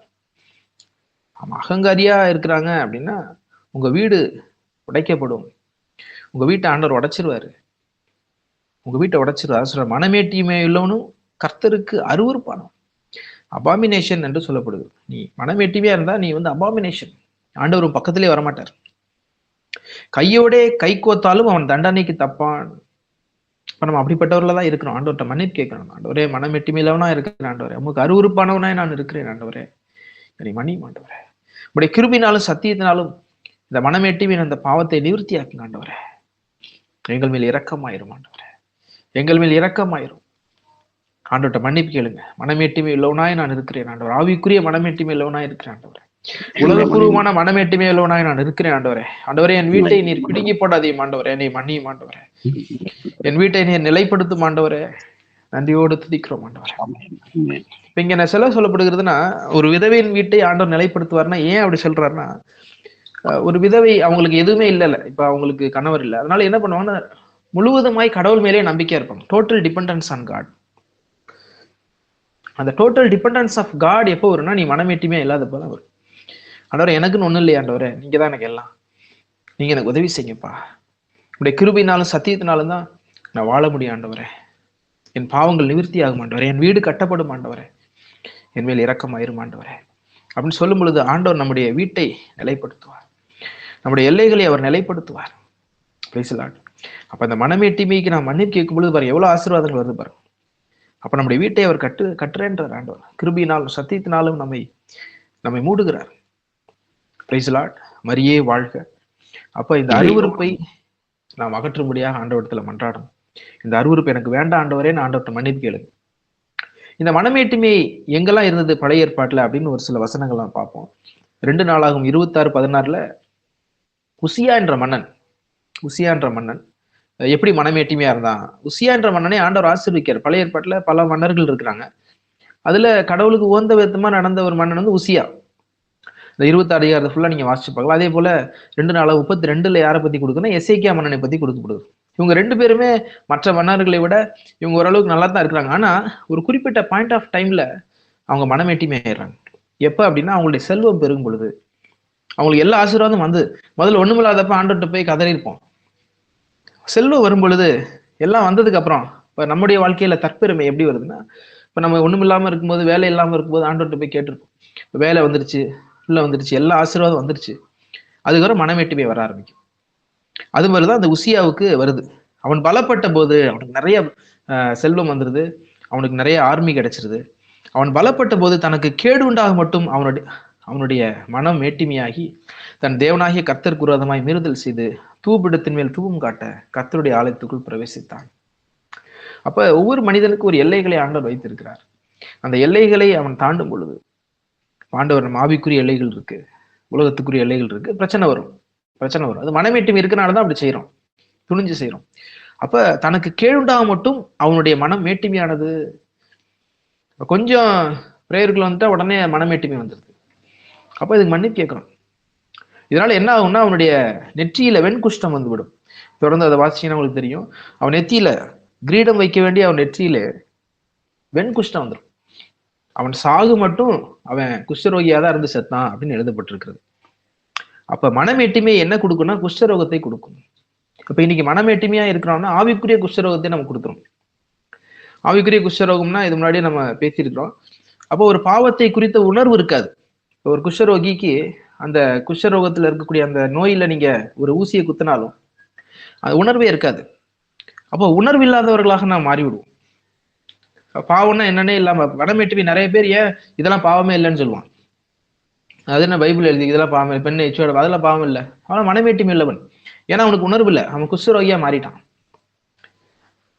அப்ப குஷ்டரோகியா மாறுறான்னா என்ன காரணம்னா அவனுக்குள்ள மனமேட்டிமை இருக்குன்றது. அப்ப கடவுளுடைய கற்பனைகளை ஒருத்தன் ஏத்துக்க முடியலனாலே அவன் மனமேட்டிமையா இருக்கான்னு. அப்ப பாவத்தினுடைய ரூட் எங்க இருக்குன்னு பாருங்க, மனமேட்டிமை தான். ஒருத்தன் மனமேட்டிமையா இருக்கனாலதான் அவனால அக்செப்ட் பண்ண முடியல அவனோட தவற, அவனுடைய பாவத்தை. இதே ஆவிக்குரிய வாழ்க்கையில் நீங்க வரும் பொழுது ஒரு குறிப்பிட்ட பாயிண்ட் ஆஃப் டைம்ல நம்ம யார் சொல்றதையும் கேட்க மாட்டோம், மனமேட்டிமையா இருப்போம். அப்ப மனமேட்டிமையா இருக்கும் பொழுது ஆவிக்குரிய குஷ்டம் நமக்கு வருகிறது. அதற்காக ஆண்டவர்கிட்ட மன்னிப்பு கேட்போம். எப்படி அந்த உசியா மன்னனுக்கு ஆவிக்குரிய குஷ்டம் வந்ததோ, கிரீடம் வைக்க வேண்டிய அந்த தலையில அந்த வெண் குஷ்டம் வந்ததோ, அவன் சாகு மட்டும் அவன் குஷ்டரோகியா இருந்தாலும் அவன் செத்தான். அது போல நமக்கு வராதபடி ஆண்டவர்கிட்ட நாம் மன்றாடுவோம். அதே 2 நாளாகும் 32:25 எசேக்கியா மன்னன் தனக்கு செய்யப்பட்ட உபகாரம்னா ஆண்டவர் தான். இந்த எசேக்கியா மன்னன் இருக்கும் பொழுதுதான் சனகரிப் என்ற அந்த அசிரிய மன்னன் வந்து எதிர்த்து வர்றான், இஸ்ரேல் ஜனங்களை எதிர்த்து வர்றான். எதிர்த்து வரும் பொழுது 1,80,000 அவன் படைகளை ஒரே வானதூதரை வைத்து நைட்டோட நைட்டு ஆண்டவர் காலி பண்ணுவார், எசேக்கியா மன்னன் உடைய வேண்டுதலை கேட்டு. இவர் இருந்த காலத்துல தான் எசையா தீர்க்கதரிசி இருந்தார். அப்ப எசையா தீர்க்கதரிசி ஒரு விதத்துல அவன் போய் இவனுக்கு நோய் வரும் பொழுது கூட ஆண்டவர் இவனுக்கு 15 வருடங்கள் கூட்டி கொடுப்பார். எசையா தீர்க்கதரிசி தான் போய் சொல்லுவார், உன் விண்ணப்பத்தை கேட்டேன், உன் கண்ணீரை கண்டேன். அப்ப அவ்வளவு தூரம் ஆசீர்வதிக்கப்பட்ட எசேக்கியா இவ்வளவு தூரம் ஆசீர்வச்சிருக்கிறாரு. அவன் நிறைய விதத்துல அவனுக்கு 15 ஆண்டுகள் கூட்டி கொடுக்குற எல்லாம் செய்யறாரு. ஆனா ஒரு குறிப்பிட்ட பாயிண்ட் ஆஃப் டைம்ல அவனுக்கு மனமேட்டுமே வருது. அதனால இந்த மனமேட்டுமே அப்படிங்கிறது வந்து உலகப்பூர்வமான ஆட்களுக்கு மட்டும் தான் இருக்குன்னு நினைக்காதீங்க. ஆவிக்குரிய நமக்கு வந்துருது, ஏதாவது ஒரு ஸ்டேஜ்ல வந்துருது. அதனாலதான் இந்த கவனமா நம்ம மன்னிப்பு கேட்க வேண்டிய ஒரு சூழ்நிலையில இருக்கிறோம். Praise Lord. மரியே வாழ்க. அப்ப எசேக்கியா மன்னன் தான் செய்த உபகாரத்துக்கு நடவாமல் மனமேட்டுமையானான். ஆகையால் அவன் மேலும் யூதாவின் மேலும் எருசலேமின் மேலும் கடும் கோபம் உண்டது. அப்ப ஆவிக்குரிய வாழ்க்கையில மனமேட்டுமையா இருக்கும்போது நம்முடைய குடும்பத்துல சரி, நம்ம இருக்கிற பிரேயர் குரூப்ல சரி, எல்லா இடங்களையும் ஒரு பெரிய அழிவு உண்டாகும். அதனால அதுக்காக நாம் கவனமாக நாம் மன்னிப்பு கேட்க வேண்டும். ஆண்டவர் நம்ம இந்த அதிகாலை வெள்ளே அழைக்கிறார். Praise Lord. மரியே வாழ்க. ஆண்டவருடைய கோபத்துக்கு நாம் உள்ளாவோம். ஆண்டவருடைய கோபத்துக்கு, கடும் கோபத்துக்கு நாம் உள்ளாவோம். அடுத்து எசேக்கியேல் 28 அதிகாரம் ஃபுல்லா மனமேட்டியை பத்தி வாசிக்கலாம், தீரு மன்னனை பத்தி வாசிக்கலாம். அது ரெண்டா பிரிக்கலாம். முதல் பகுதி 1வது வசனத்துல இருந்து 12ஆம் வசனம் வரைக்கும் உலகபூர்வமான ஒரு தீரு மன்னனை பற்றி அங்க பேசிட்டு இருப்பாரு. 13ல இருந்து தொடர்ந்து வாசிங்க அப்படின்னா கடைசி வரைக்கும் பாத்தீங்கன்னா இந்த பெருமை யாருனால் வந்தது, அந்த சாத்தானை பற்றி ஆண்டவர் கொடுத்திருப்பார். பாருங்க, உன் இருதயத்தை தேவன் இருதயத்தை போல் ஆக்கினாலும் நீ மனுஷனே அல்லாமல் தேவன் அல்ல ஆண்டவர் சொல்றாரு. இப்ப தீரு அப்படிதான், மன்னன் அப்படிதான் சொல்றான்.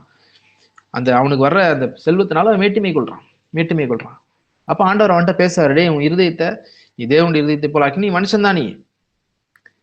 அப்ப எதனால மேட்டுமை ஆகுது பாத்தீங்கன்னா வியாபாரம். முதல்ல இது உலகப்பூர்வமான வியாபாரம். முதல் 12 வசனங்கள் வந்து உலகப்பூர்வமான ஒரு மன்னன், அவன் உலகப்பூர்வமான வியாபாரம் செய்யறான், அவனுக்கு உலகப்பூர்வமான ஞானம் இருக்கு. அப்ப நமக்கும் உலகப்பூர்வமான வியாபாரம்னா காசு பெருகிருச்சு, நமக்கு நிறைய அறிவு வந்துருச்சு, நாலேஜ்ல பெருகிட்டோம், உலகப்பூர்வமான ஞானத்திலையும் பெருகிட்டோம். அப்ப பொருள் பெருக ஆரம்பிச்சிருது. அப்ப இவைகள்லாம் வரும் பொழுது நமக்குள்ள ஒரு மேட்டிமை வருகிறது, தற்பெருமை வருகிறது. அப்ப தீரு மன்னனுக்கு வந்ததுன்னு நினைக்காதீங்க, இது உங்களுக்குள்ள எங்க வருது அப்படின்றத பார்த்து மன்னிப்பு கேளு. உன் இருதயம் உன் செல்வத்தினால் மேட்டிமை ஆயிற்று. அப்ப நமக்கு இருக்கக்கூடிய செல்வம், நமக்கு இருக்கக்கூடிய ஆசீர்வாதங்களினால் நமக்கு மனமேட்டிமை வந்தா அந்த ஆசீர்வாதம் நமக்கு சாபமாக மாறிவிடும். நமக்கு இருக்கக்கூடிய ஆசீர்வாதங்களினால் நமக்கு மனமேட்டுமை வந்தால் அந்த ஆசீர்வாதம் நமக்கு சாபமாக மாறிவிடும். Price the Lord.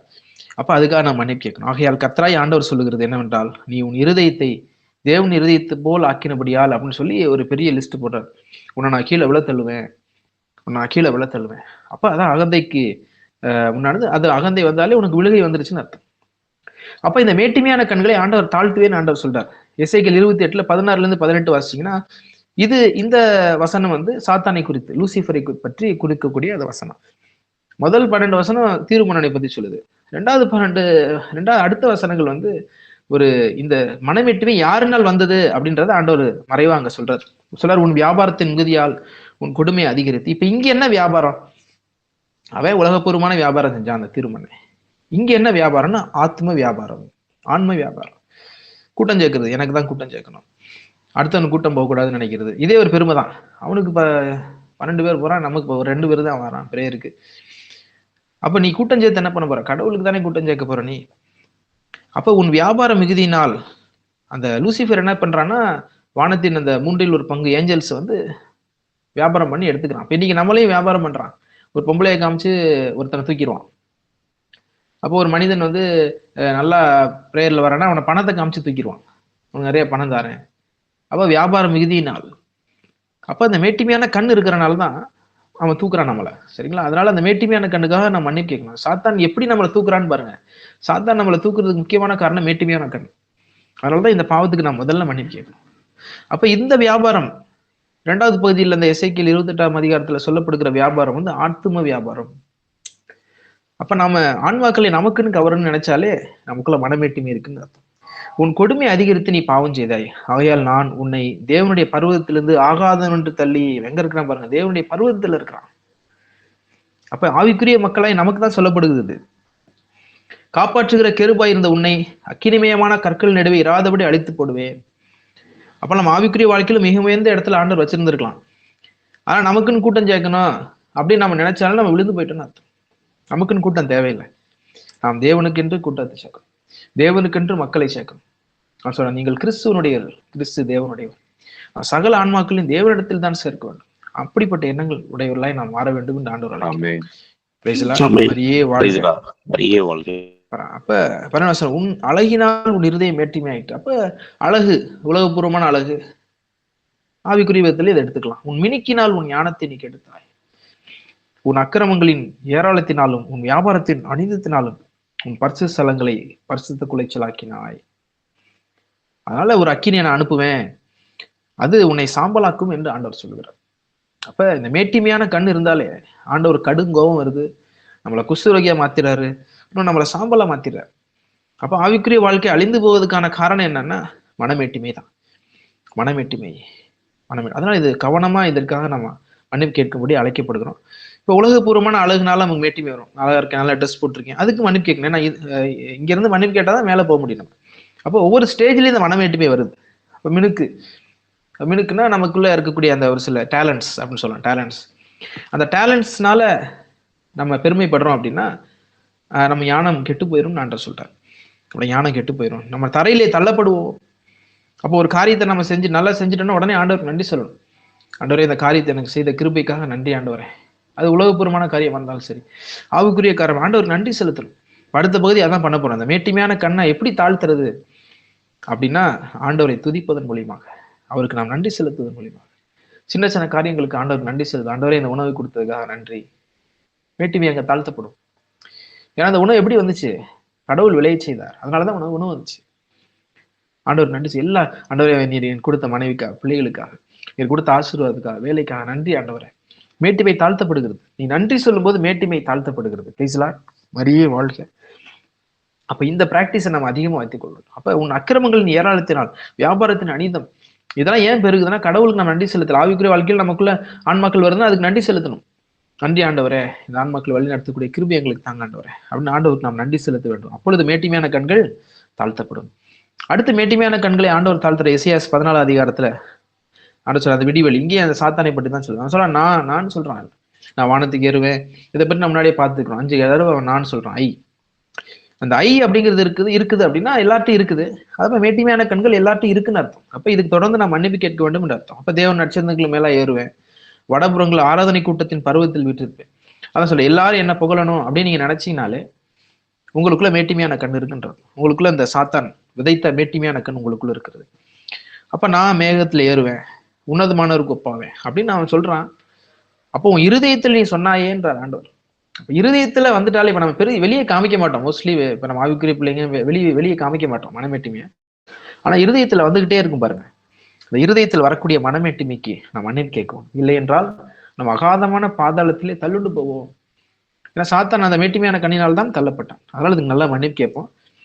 இந்த மேட்டிமையான கண்களை ஆண்டவர் எப்படி தாழ்த்த பாருங்க. எசேக்கியா 2:11-18 சொல்லுது, நரரின் மேட்டிமையான கண்கள் தாழ்த்தப்படும், மனுஷரின் வீராப்பு தனியும். நீ வீராப்பா பேசாத அப்படின்றார். அதை செஞ்சிருவேன், எப்படி செஞ்சிருவேன், அதை நாளைக்கு அப்படி செஞ்சிருவேன். அதை யாக்கோபுல சொல்லுவார், நாளைக்கு எப்படி நீ என்ன பண்ண போற, அங்க போய் வியாபாரம் பண்ணிடுவேன், இங்க எப்படி செஞ்சிருவேன், அந்த வீட்டை கட்டிடுவேன், இப்படி பண்ணிடுவேன், எல்லாம் பேசாத.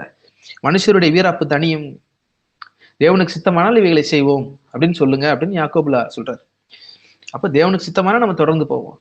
நரரின் மேட்டிமையான கண்கள் தாழ்த்தப்படும், கர்த்தர் ஒருவரே அந்நாளில் உயர்ந்திருப்பார். ஆமென். அவர் மட்டும்தான் உயர்ந்திருக்கும். அப்ப இந்த மனமேட்டிமை இருக்கும் பொழுது நமக்குள்ள விக்கிரகங்கள் வந்துவிடும். விக்கிரகங்கள் வந்துடும். அப்ப இந்த பலவிதமான விக்கிரகங்கள் வரும். அப்ப அந்த விக்கிரகங்கள்லாம் அழிக்கப்பட வேண்டும் என்று ஆண்டவர்கிட்ட மன்றாடணும். அவைகள்லாம் ஆண்டவர் தாழ்த்தும்படியாக ஆண்டவர்கிட்ட நம்ம மன்றாடணும். அதிகாலை வேளை, ஆண்டவரே இந்த மேட்டிமையான கண்களை தாழ்த்தும் ஆண்டவரே. ஆண்டவரே எங்களுக்குள்ள இருக்க அந்த வீராப்பு தனியிட்டும் ஆண்டவரே. நாங்கள் வீராப்பாய் இருந்த பாவங்களை எல்லாம் மன்னியும் ஆண்டவரே, எங்களை மன்னியும் ஆண்டவர் ஆண்டவர்கிட்ட கேட்போம். அப்பொழுது இந்த மேட்டிமையான கண்கள் தாழ்த்தப்படும். Price the Lord. மரியே வாழ்க. இந்த மேட்டிமையான கண்கள் போயிருச்சுன்னா நமக்குள்ள இருக்கிற விக்கிரகங்கள்லாம் அழியும். விக்கிரகங்கள்லாம் ஆண்டவர் உடைச்சிருவார். அது பலவிதமான விக்கிரகங்கள் இருக்கு, அதை குறித்து நம்ம பின்னாடி பார்ப்போம். சரிங்களா? ரைட். இப்ப அடுத்து முக்கியமான ஒரு பகுதி, இந்த மேட்டிமையான கண்கள் யார்கிட்ட இருந்துச்சுன்னா பலவிதமான அரசர்கள் நம்ம பார்த்தோம். உசியா மன்னனுக்கு இருந்தது, எசேக்கியா மன்னனுக்கு இருந்தது. இப்ப தானியேல்ல நீங்க வாசிக்கும் பொழுது இந்த நேபுகாத்நேச்சாருக்கும் இந்த மேட்டிமையான கண்கள் இருந்தது. அதனால அவன் எப்படி அழிவை சந்தித்தான் அப்படின்றத நம்ம பார்க்க போறோம். 12 மாதம் சென்ற பின்பு ராஜா பாபிலோன் ராஜ்யத்தின் அரண்மனை மேல் உலாவிக் கொண்டிருக்கும் பொழுது 30ஆம் வசனம், இது என் வல்லமையின் பராக்கிரமத்தினாலும் என் மகிமை பிரதாபத்துக்கென்று ராஜ்யத்துக்கு அரண்மனையாக நான் கட்டின மகா பாபிலோன் அல்லவா சொல்ற. நான் எப்படி அந்த சாத்தான் சொன்னா பாருங்க, நான் அப்படின்னு சொன்னா பாத்தீங்களா, நான் கட்டின மகா பாபிலோன் அல்லவா அப்படின்னு சொல்றான். என்னைக்கு அவன் அந்த வார்த்தையை சொன்னானோ, ஆண்டவர் சொல்ல, இந்த வார்த்தை ராஜாவின் வாயில் இருக்கும் போதே வானத்திலிருந்து ஒரு சத்தம் உண்டாகி, ராஜாவாகிய நேபுகாத்நேச்சாரே, ராஜ்ய பாரம் உன்னை விட்டு நீங்கிற்று என்று ஆண்டவர் சொல்கிறார். Price the Lord. மரியே வாழ்க. பாருங்க, அந்த வார்த்தை அவன் வாயில இருக்கும் போதே, நான் கட்டின பாபிலோன். அப்ப நம்ம வாழ்க்கையில எப்படி, நான் செஞ்சுட்டேன், நான் இதை சூப்பரா செஞ்சுட்டேன், நான் சூப்பரா டாக் கொடுத்துட்டேன், நான் ஒரு சூப்பரா இந்த வேலையை செஞ்சுட்டேன் அப்படின்னு நீங்க சொன்னீங்கனாலே, நான் செஞ்சதுன்னு எந்த ஒரு காரியத்தை நீங்க சொன்னீங்கனாலே அங்க ஆசீர்வாதம் இல்லை. அந்த வாயில வந்துருச்சுனாலே அங்க ஆசீர்வாதம் இல்லை. அப்ப அதை கவனமா பார்த்து நீங்க மன்னிப்பு கேட்கணும்.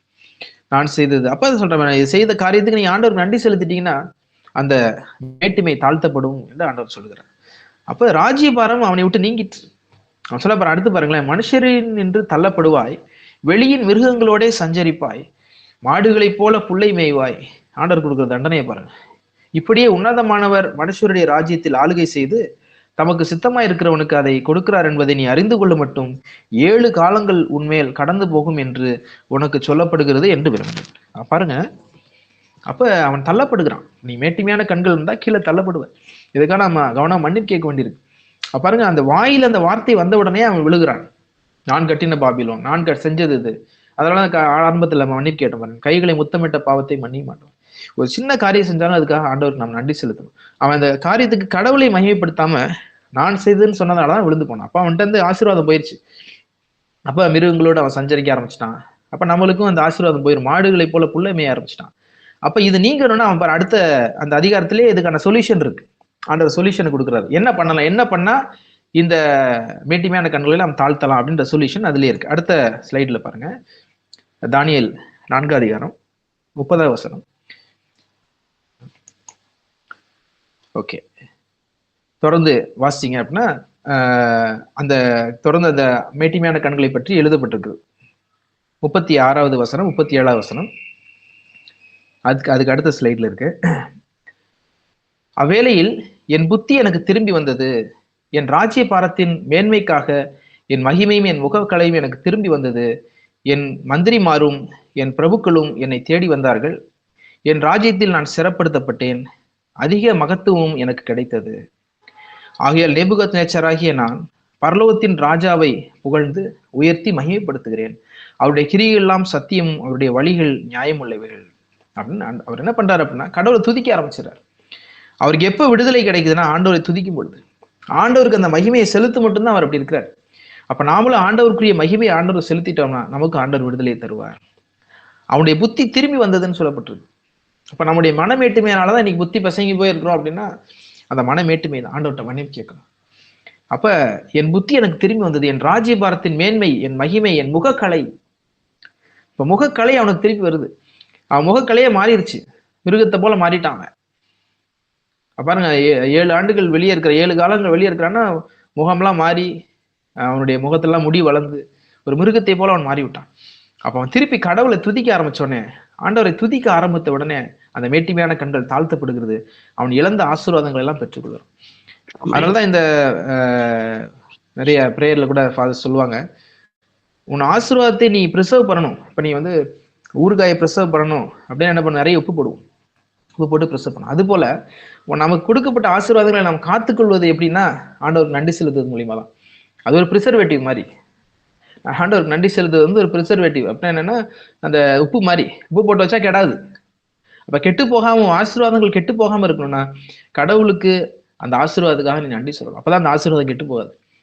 அப்போ உங்களுக்கு கொடுத்த வேலைக்காக, மனைவிக்காக, பிள்ளைகளுக்காக, இல்ல உங்களுக்கு கொடுக்கப்பட்ட எல்லா ஆசீர்வாதங்களுக்காக, தகப்பனுக்காக, உங்களுக்கு கொடுக்கப்பட்ட தாய் தகப்பனுக்காக, எல்லா ஆசீர்வாதத்துக்காக ஆண்டவருக்கு நன்றி செலுத்திட்டீங்கன்னா அந்த ஆசீர்வாதத்தை ஆண்டவர் பாதுகாத்துக்கிறார், வேலி அடைத்து பாதுகாப்பார். Praise the Lord.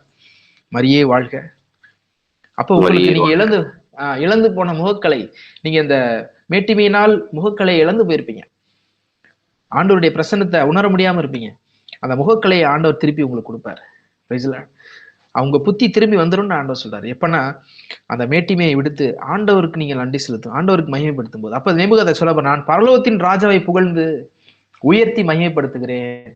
புத்தி வந்துருது. பரலோகத்தின் ராஜாவை உயர்த்தி மகிமைப்படுத்துற, அவருடைய கிரியைகள் எல்லாம் சத்தியம், அவருடைய வழியில் நியாயமானவை. நீங்க சொல்லுங்க, ஆண்டவருடைய கிரியைகள் சத்தியம், அவருடைய வழியில் நியாயமானவைகள் ஆண்டவரே. நாங்கள் புகழ்ந்து உயர்த்துகிறோம்ப்பா, அவை மகிமைப்படுத்துகிறோம்ப்பா. அப்படின்னு ஆண்டவரை துதிங்க கொஞ்ச நேரம். அப்படியே துதிங்க. துதிக்கும் பொழுது அந்த மனமேட்டுமை தாழ்த்தப்படும். ஹல்லேலூயா, ஹல்லேலூயா. அப்படியே துதிங்க. நன்றி இயேசுவே, போற்றி இயேசுவே, நன்றியோடு துதிக்கிறோம் ஆண்டவரே. நன்றி ஆண்டவரே, துதிக்கிறோம் ஆண்டவரே. ஆண்டவரே, எல்லாவற்றுக்கும் மேலாக நீர் எங்களுக்காக அந்த கல்வாரி மலையிலே ரத்தத்தை சிந்தி எங்களை மீட்டுக் கொண்டீர் ஆண்டவரே. அதற்காக உமக்கு நன்றி ஆண்டவரே. எத்தனையோ உலக ஆசீர்வாதங்களுக்கு இருந்தாலும் ஆண்டவரே, அவைகள்லாம் எங்களை விட்டு போனாலும் ஆண்டவரே, எல்லாவற்றுக்கும் மேலாக நீர் எங்களுக்காக சிலுவையில் மரித்து ரத்தம் சிந்தி எங்களை மீட்டுக் கொண்டீர் ஆண்டவரே. எங்களுக்கு அந்த எதிர்நோக்கை நாங்கள் காண்போம், எண்ணிற்பரை நான் காண்பேன் என்ற அந்த எதிர்நோக்கை, அந்த நம்பிக்கை எங்களுக்கு தந்திருக்கிறப்பா. அதற்காக நன்றி ஆண்டவரே. துதிக்கிறோம் ஆண்டவரே. பரலோக ராஜாவே நாங்கள் துதிக்கிறோம் ஆண்டவரே. எங்களுக்காக ரத்தம் சிந்தி எங்களை மீட்டவரே நாங்கள் துதிக்கிறோம் ஆண்டவரே. எங்கள் மனமேட்டுமை யாவும் தாழ்த்தப்படட்டும் ஆண்டவரே. அகந்தையாய் நடக்கிறவர்களை தாழ்த்த உமால கூடுவப்பா. நன்றி ஆண்டவரே. நன்றியோடு துதிக்கிறோம் துதிக்கான மகிமையில் நமக்கு செலுத்துகிறோம். எங்களுக்குள்ள இருக்கிற அந்த மனமேட்டுமை உடைக்கப்படட்டும் ஆண்டவர். அதிகாலை வேலை எங்களுக்குள்ள அந்த மேட்டிமையான கண்கள் தாழ்த்தப்படட்டும் ஆண்டவரே. அந்த நேபுகாத்நேச்சார் உங்களை துதிக்கும் பொழுது அந்த முகக்கலையை பெற்றுக்கொண்டான் ஆண்டவரே. மீண்டுமாய் அவன் ராஜ்யம் சிறப்பட்டது ஆண்டவரே. அதுபோல ஆண்டவரே, எங்களுடைய ஜெபங்களும் சிறப்படாததுக்கான காரணம் ஆண்டவரே, நாங்கள் மனமேட்டிமை லெவலா இருக்கிறோம் ஆண்டவரே. அவைகளுக்காக நான் மன்னிப்பு கேட்கும் பொழுது ஆண்டவரே, எங்களுடைய ஜெபங்களை நீர் சிறப்படுத்துகிறீர் ஆண்டவரே. எங்களுடைய ஆவிக்குரிய வாழ்க்கையை நீர் சிறப்படுத்துகிறீர் ஆண்டவரே. அதற்காக நமக்கு நாங்கள் நன்றி செலுத்துகிறோம் ஆண்டவரே. சகல மகிமையும் கனமும் உமக்கே நாங்கள் செலுத்துகிறோம். எங்களுக்கென்று நாங்கள் மகிமை எடுத்துக்கொண்டால் எங்களை மன்னியும் ஆண்டவரே. நான் செய்தது என்று நான் சொன்ன பாவங்களை எல்லாம் மன்னியும் ஆண்டவரே. எல்லா காரியங்களுக்காக உமக்கு நாங்கள் நன்றி செலுத்துகிறோம். சகல துதி கன மகிமை எல்லாம் உமக்கே நாங்கள் செலுத்துகிறோம். ஆமென். Praise the Lord. மரியே வாழ்க.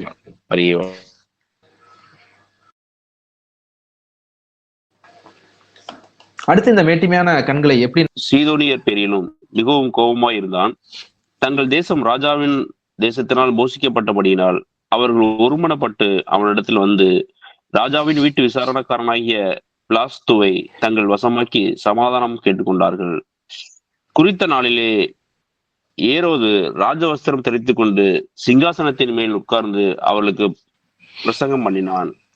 அப்பொழுது ஜனங்கள், இது மனுஷ சத்தம் அல்ல, இது தேவ சத்தம் என்று ஆர்ப்பரித்தார்கள். அவன் தேவனுக்கு மகிமையை செலுத்தாதபடியினால் உடனே கர்த்தருடைய தூதன் அவனை அடித்தான். அவன் புழுப்புழுத்து இறந்தான். ஆமென். ஆமென். அதுக்கு அடுத்த வசனம் என்ன சொல்லுதா? தேவ வசனம் வளர்ந்து பெருகிற்று அப்படின்னு எழுது. 24வது வசனம், தேவ வசனம் வளர்ந்து பெருகிற்று. இப்ப இந்த பகுதியை நம்ம தியானிக்கும்படி அழைக்கப்படுறோம். இப்ப நல்லா பாருங்க, அவனுக்கு ராஜ்யபாரம் பெருகின உடனே அவனுக்கு நிறைய சமாதானம் வருது, நிறைய பேரோட சமாதானம் பண்ணிக்கிறான். உடனே அவனுக்குள்ள மனமேட்டுமை வருது. இப்போ அதனாலதான் ஆண்டு சொல்ல, இந்த உலகத்துல சமாதானம்னு சொல்லும் போடும்போது திடீர்னு அழிவு வரும் அப்படின்னு சொல்றாரு. அப்ப உலக சமாதானத்துக்காக நம்ம முயற்சி பண்ண போறது இல்லை. நம்முடைய வாழ்க்கை உலக சமாதானம் நோக்கி இல்லை, தேவன் தரக்கூடிய சமாதானம். உலகம் தரக்கூடாத ஒரு சமாதானத்தை நான் உங்களுக்கு தருகிறேன்னு சொல்றாரு. பலர் உலக சமாதானத்துக்காக, உலக சமாதானமா அது சண்டை வந்துட்டு தான் இருக்கும். ஏன்னா அந்த மேட்டிமை இருக்கிற வரைக்கும் சண்டை வந்துட்டு தான் இருக்கும், ஒருத்தனை அடிச்சுட்டு தான் இருப்பான். ஆனா தேவனை ஒரு மனிதன் ஏற்றுக்கொள்ளும் பொழுதுதான் இந்த மேட்டிமையான கண்கள் தாழ்த்தப்படும். அப்ப இவன் என்ன பண்றான்னா, இந்த ராஜவஸ்திரம் தரித்து கொண்டு அவன் பிரசங்கம் பண்றான். பிரசங்கம் பண்ண உடனே அவனுக்குள்ள அந்த பெருமை வந்துடுது. இது மனுஷ சத்தம் அல்ல, தேவ சத்தம் என்று ஆர்ப்பரித்தார். ஆவிக்குரிய வாழ்க்கையில் நம்ம ஒரு செய்தி கொடுத்துட்டோம்னா, யாராவது நம்மளை புகழ்ந்துட்டாலும் உடனே பெருமை வரும். அப்ப அந்த பெருமை வராம நம்ம பார்த்துக்கிறோம். அவன் தேவனுக்கு மகிமையை செலுத்தாதபடியால், அதான் முக்கியமான பாயிண்ட் தான். ஆண்டவருக்கு மகிமையை செலுத்தணும். ஆண்டவரே நமக்கு மகிமையா இன்னைக்கு நல்லா செய்தி கொடுக்க உதவி செய்ய ஆண்டவர், நன்றி ஆண்டவர் அப்படி நீங்க சொல்லிட்டீங்கனாலே அங்க தேவனுடைய மகிமை வெளிப்படும். ஆமென். அப்படி நாம ஆண்டவருக்கு மகிமையை செலுத்தவில்லை என்றால், அப்ப நம்மளை ஆண்டவர் இந்த இழிவான இச்சைகளுக்கு ஒப்பு கொடுப்பார் என்று கூட அந்த ரோமர் 1:21 சொல்லப்படுகிறது. அப்ப தேவனுக்குரிய மகிமையை நாம் செலுத்தணும். அப்ப மனமேட்டிமைய உடைக்கணும்னா ஆண்டவருக்கு அதிகமா ஸ்தோத்திரம் பண்ணணும், ஆண்டவர் அதிகமா துதிக்கணும். அப்ப இங்க உடனே கர்த்தருடைய தூதன் அவனை புழுப்புழுத்து அவன் இறந்தான். அப்ப இந்த பாவத்துக்கான மன்னிப்பு கேட்கும். அதுக்கு அடுத்த வசனம் சொல்லுகிறான், தேவ வசனம் வளர்ந்து பெருகிற்று. அப்ப எப்ப தேவ வசனம் வளர்ந்து பெருகும்னா கடவுளுக்கு மகிமை செலுத்தப்படும். 24 வசனம் அப்படி சொல்லுகிறது, தேவ வசனம் வளர்ந்து பெருகிற்று. எப்ப மேட்டிமையான கண்கள் தாழ்த்தப்படுதோ, வெளிப்புறமான மேட்டிமையான கண்களும் சரி. இப்ப நம்ம ஒரு இடத்துல வேலை பார்க்கிறோம், அந்த இடத்துல ஜெபத்தை நம்ம ஏற எடுக்கணும், அந்த இடத்துல நம்ம ஆண்டோடைய வார்த்தையை அறிவிக்கணும்னா அங்க மேட்டிமையான கண்கள் தாழ்த்தப்படணும். அப்ப என்ன பண்ணும், அநேக ஸ்தோத்திரம் பண்ணும், நிறைய துதிக்கான மகிமையில ஆண்டவருக்கு செலுத்தும் போது, இப்போ ஒரு பிரேயர் மீட்டிங்க்கு போறோம், அங்க நிறைய மேட்டிமையான கண்கள் இருக்கும். அந்த மேட்டிமையான கண்களை நீங்க உடைக்கணும் அப்படின்னா நிறைய ஆண்டவர் துதிச்சுட்டு போகணும். துதிச்சுட்டு போகும்பொழுது அங்க மேட்டிமையான கண்கள் உடைக்கப்படும். அப்ப ஈஸியா ஆண்டவருடைய வார்த்தையை நம்ம அறிவிக்க முடியும். தேவ வசனம் வளர்ந்து பெருகும். ஆமென். Praise the Lord. அப்ப மேட்டிமையான கண்களை தாழ்த்தினாதான் தேவனுடைய வசனம் வளர்ந்து பெருகுமா. அப்ப நம்ம அதிகமா ஆண்டவரை துதிக்கும் பொழுது, அந்த மேட்டிமையான கண்கள் தாழ்த்தப்படும் பொழுது தேவ வசனம் வளர்ந்து பெருகும் என்று ஆண்டவர் சொல்கிறார். Price the Lord. மரியே வாழ்க, மரியே வாழ்க. அடுத்தது மேட்டிமையான கண்களை தாழ்த்துவது எப்படின்னு பார்ப்போம். 1 சாமுவேல் 2:3. இது ஆண்டவரை துதிக்கிறது எப்படி அப்படின்றத பத்தி. அப்ப அன்னாள் துதிக்கிறாங்க, இதே மாதிரிதான் மாதவம் துதிக்கிறாங்க. 1 சாமுவேல் 2:3 இனி மேட்டிமையான பேச்சை பேசாதிருங்கள், அகந்தையான பேச்சு உங்கள் வாயிலிருந்து புறப்பட வேண்டாம். ஆமென். கர்த்தர் ஞானமுள்ள தேவன், அவர் செய்கள் யதார்த்தம் அல்லவோ அப்படின்னு சொல்றாங்க. இப்ப மேட்டிமையான பேச்சை பேசாதீங்க. நான் அதை செஞ்சுட்டேன் எதை செஞ்சுட்டேன்னு பேசாங்க. அந்த பேச்சிலேயே அந்த மேட்டிமை ஒரு சில நேரத்துல வந்துடுது. ஆண்டவர்கிட்ட மன்னிப்பு கேட்டுட்டே இருக்கணும் ஒவ்வொரு நாளும். அகந்தையான பேச்சு உங்கள் வாயிலிருந்து வர வேணாம். அப்ப அகந்தையான பேச்சு உங்க வாயில இருக்கா பாருங்க, மன்னிப்பு கேளுங்க ஆண்டவர்கிட்ட. அப்ப அம்மா சொல்றாங்க, லூக்கா நற்செய்தி 1:51-52 தம்முடைய புயத்தினாலே அவர் பராக்கிரமம் செய்தால் இருதயத்தில் அகந்தியுள்ள சிந்தையுள்ளவர்களை அவர் சிதறடித்தார். பலவான்களை ஆசனங்களை தள்ளினார், தாழ்மையினவர்களை அவர் உயர்த்தினார். அப்ப நம் தாழ்மையிலாம் இருக்கும்போது ஆண்டவர் நம்மை உயர்த்துவார். நீ பலவான் நீ நினைச்சிட்டா நீ இவ்வளவு போறன்னு அர்த்தம். அந்த மனமேட்டிமைக்காக ஆண்டவர்கிட்ட நம்ம மன்னிப்பு கேட்போம். Price the Lord. அப்படின்னா என்ன அர்த்தம் அப்படின்னா, அவர் ஞானமுள்ள தேவனா இருந்து ஞானத்தை கொடுக்க விரும்புகிறார். யாருக்கு கொடுக்க விரும்புகிறார்னா, இந்த மேட்டின்மையான பேச்சை பேசாதவனுக்கும் அகந்தையான செய்களை செய்யாதவனுக்கும் தன்னுடைய ஞானத்தை கொடுக்க அவர் ஆயத்தப்படுறார். மேட்டிமை இருக்கும்பொழுது ஆவிக்குள்ள வளர முடியாது. சரிங்களா? மேட்டிமை அகந்தை இருக்கும் பொழுது ஆவிக்குள்ள வளர முடியாத முக்கியமான காரணம் இதுதான். அந்த மேட்டிமையான கண்களை கண்டுபிடிச்சு நான் மன்னிப்பு கேட்கணும். இன்னொன்னு ஆண்டவரை துதிக்கணும். 2 பகுதி இருக்குதுல. ஒண்ணு பாவமன்னிப்பு கேட்கணும், மனமேட்டிமையான பாவமன்னிப்பு கேட்கணும். 2வது பகுதி இதுல இருக்கு பாருங்க, அதை செய்யாம இருந்தாலும் மனமேட்டிமை வந்துடும். ஆண்டவரை துதிக்கணும், அதிகமா துதிக்கணும். அதாவது திருப்பாடல்களை பாடி, சங்கீதனாலும் கீர்த்தனைகள் ஞான பாட்டுக்குனாலும். அப்ப கர்த்தருக்கு ஆராதனை செய்யுங்க அப்படின்னு போட்டுருக்கு பாத்தீங்களா? அப்ப ஆராதனை செய்யும் பொழுது மனமேட்டிமை பாட்டு பாடுறாங்க, அம்மாவும் பாட்டு பாடுறாங்க, சங்கீதம் பாடுறாங்க. மரியே வாழ்க. அதான் லூக்கா நற்செய்தி 51-52 பாருங்க. அப்ப அந்த சங்கீதங்களை பாடும் பொழுது மேட்டிமையான கண்கள் தாழ்த்தப்படும், பலவான்கள் ஆசனங்களை தள்ளி தாழ்மையானவர்களை ஆண்டவர் உயர்த்துறார். சரி, அடுத்து ஒரு முக்கியமான வசனம். இப்ப இந்த வசனங்களை தியானிக்கும் போதே உங்களுக்குள்ள இருக்கிற மேட்டிமை உடைக்கப்படும் பாருங்க. அப்ப எரேமியா 9:23-24 ஞானி தன் ஞானத்தை குறித்து மேன்மை பாராட்ட வேண்டாம். கரெக்டா சொன்னார் பாத்தீங்களா? ஞானி தன் ஞானத்தை குறித்து இது ஆவிக்குரிய ஞானமும் சரி, உலகபூர்வ ஞானம் நிறைய தெரிஞ்சிருச்சு, நிறைய படிச்சிட்டோம் அப்படின்ற ஞானம் நம்மளை காப்பாத்தாது. ஆண்டோட இறக்கம் தான் நம்மளை காப்பாத்து. அதனாலதான் இந்த அதிகாலையில ஒரு நாள் இறக்கத்துக்காக தான் நம்ம கெஞ்சணும். எனக்கு நிறைய தெரிஞ்சிருச்சு, நிறைய பைபிள் வச்சுட்டேன், நிறைய தெரிஞ்சு, அதெல்லாம் உங்களை காப்பாத்தாது. ஞானி தன் ஞானத்தை குறித்து மேன்மை, இது உலகபூர்வமான ஞானம் இருக்கு. உலகபூர்வமான ஞானம் அதை விட மோசம், அது நம்மளை கீழே தள்ளிடும். இப்ப ஞானி தன் ஞானத்தை குறித்து மேன்மை பாராட்ட வேண்டாம். பராக்கிரமன் தன் பராக்கிரமத்தை குறித்து, உன் ஸ்ட்ரென்த்தை குறிச்சு நீ மேன்மை பாராட்டாத. உன் காசை வச்சு நீ மேன்மை பாராட்டாத. பிரேயர்கள் நிறைய காசு வந்துருச்சு, ஆண்டவர் நிறைய ஆசீர்வதிச்சா, மேன்மை பாராட்டாத. மேன்மை பாராட்டுகிறவன் பூமியிலே கிருபையையும் நியாயத்தையும் நீதியும் செய்கிற கர்த்தர் நான் என்று என்னை அறிந்து உணர்ந்திருக்கிறதை குறித்தே மேன்மை பாராட்ட. அப்ப கடவுள் பெரியவர் நீ உணர்ந்திருக்கிற பத்தியா, அதுலதான் மேன்மை பாராட்டல் இருக்கு. Price the Lord. நீ உலகபூர்வமான ஞானத்தை வச்சோ எதுலையுமே உனக்கு மேன்மை பாராட்டல் கிடையாது. பூமியிலே கிருபையும் நியாயத்தையும் நீதியும் செய்கிற கர்த்தர் நான் என்று நீ அறிந்து உணரு என்று அதிகாலை வேலை ஆண்டவர் நமக்கு சொல்றாரு. நீதியும் நியாயத்தை நான் தாண்டா செய்யறேன், கிருபையை நான் தாண்டா தரேன் அதிகாலை வேலையில. அதனாலதான் நீ உயிரோடு இருக்கிற. ஆண்டவருக்கு நன்றி செலுத்து, ஆண்டவரை மகிமைப்படுத்து, ஆண்டவரை குறித்து மேன்மை பாராட்டு. அதனாலதான் அன்னை கூட அடிக்கடி ஒரு வசனம், அந்த கலாத்தியர் 6 நானும் கர்த்தராகிய இயேசு கிறிஸ்து சிலுவை குறித்தே அன்றி வேறொன்றை குறித்து நான் மேன்மை பாராட்ட மாட்டேன். அந்த சிலுவையினாலதான் இன்னைக்கு உயிர் வாழ்றேன். அந்த சிலுவையிலிருந்து வருகிற ரத்தம் தான் என்னை தூய்மையாக்குது. அந்த சிலுவையினால் தான் இந்த ஆசீர்வாதத்தை நான் பெற்றுக்கொண்டேன். அந்த சிலுவையினால தான் என்னை உயிரோடு இருக்கிறேன். அந்த சிலுவை குறித்தே அன்றி எதை குறித்து நான் மேன்மை பாராட்ட மாட்டேன். எனக்கு கிடைச்ச பட்டம் புகழ் எதை குறித்து நான் மேன்மை பாராட்ட மாட்டேன். ஏன் ஆவிக்குரிய உயர்வு எதை குறித்து நான் மேன்மை பாராட்ட மாட்டேன். அந்த சிலுவை குறித்து மட்டும்தான் மேன்மை பாராட்டுவேன் என்று பவுல் சொல்கிறார். Price the Lord. மரியே வாழ்க. அந்த சிலுவை குறித்து நீ மேன்மை பாராட்டும் பொழுது, அந்த சிலுவைக்காக நீ ஆண்டவருக்கு நீ நன்றி செலுத்தும் போது, அந்த சிலுவையிலிருந்து வழிந்த ரத்தத்துக்காக நீ ஆண்டவருக்கு நன்றி செலுத்தும் போது, அந்த மேட்டிமையான கண்கள் தாழ்த்தப்படும். அந்த மேட்டிமையான கண்கள் தாழ்த்தப்படும். அந்த சிலுவையை நோக்கி பாருங்க, துதிங்க ஆண்டவரை. அப்பா நன்றி, அப்பா நன்றி ஆண்டவரை. நீ சொல்லும் போதே மேட்டிமையான கண்கள் உடைக்கப்படும். சிலுவையை பார்த்து நீங்க சொல்ற நன்றி, அந்த சிலுவையிலிருந்து வழிந்த ரத்தத்துக்காக நீங்க சொல்ற நன்றி மேட்டிமையான கண்களை தாழ்த்தும். ஆமென். Praise the Lord. அப்ப மேட்டிமையான கண்களை எப்படி தாழ்த்துறது? துதியினால். ஒரு பக்கம் பாவ மன்னிப்பினால், இன்னொரு பக்கம் துதியினால். பூமியில கிருபை நியாயத்தை நீங்க தான் ஏன் செய்றீங்க, நீதியை நீங்க தான் ஏன் செய்றீங்க, உங்களுக்கு நன்றி செலுத்துறையா. நான் துதிக்கிறேன் ஆண்டவரே. அப்படின்னு ஆண்டவரை சிலுவையை குறித்து மேன்மை பாராட்டு. திருப்பாடல் 131 திருப்பாடல்களை வாசிக்கும் பொழுதே உங்களுக்கு தெரியும். அதை பாருங்க, இந்த குறிப்பான திருப்பாடல் வந்து மேட்டிமையான கண்களை தாழ்த்துறதுக்கான ஒரு திருப்பாடல். திருப்பாடல் 131 சொல்ல, கர்த்தாவே என் இருதயம் இருமாப்புள்ளது அல்ல, என் கண்கள் மேட்டிமையானவைகளும் அல்ல. ஆமே. பெரிய காரியங்களிலும் எனக்கு மிஞ்சிய கருமகள் நான் தலையிடுகிறதும் இல்லை. பெருசா செய்யறேன், அதை செய்யறேன், ஒண்ணும் இல்லை.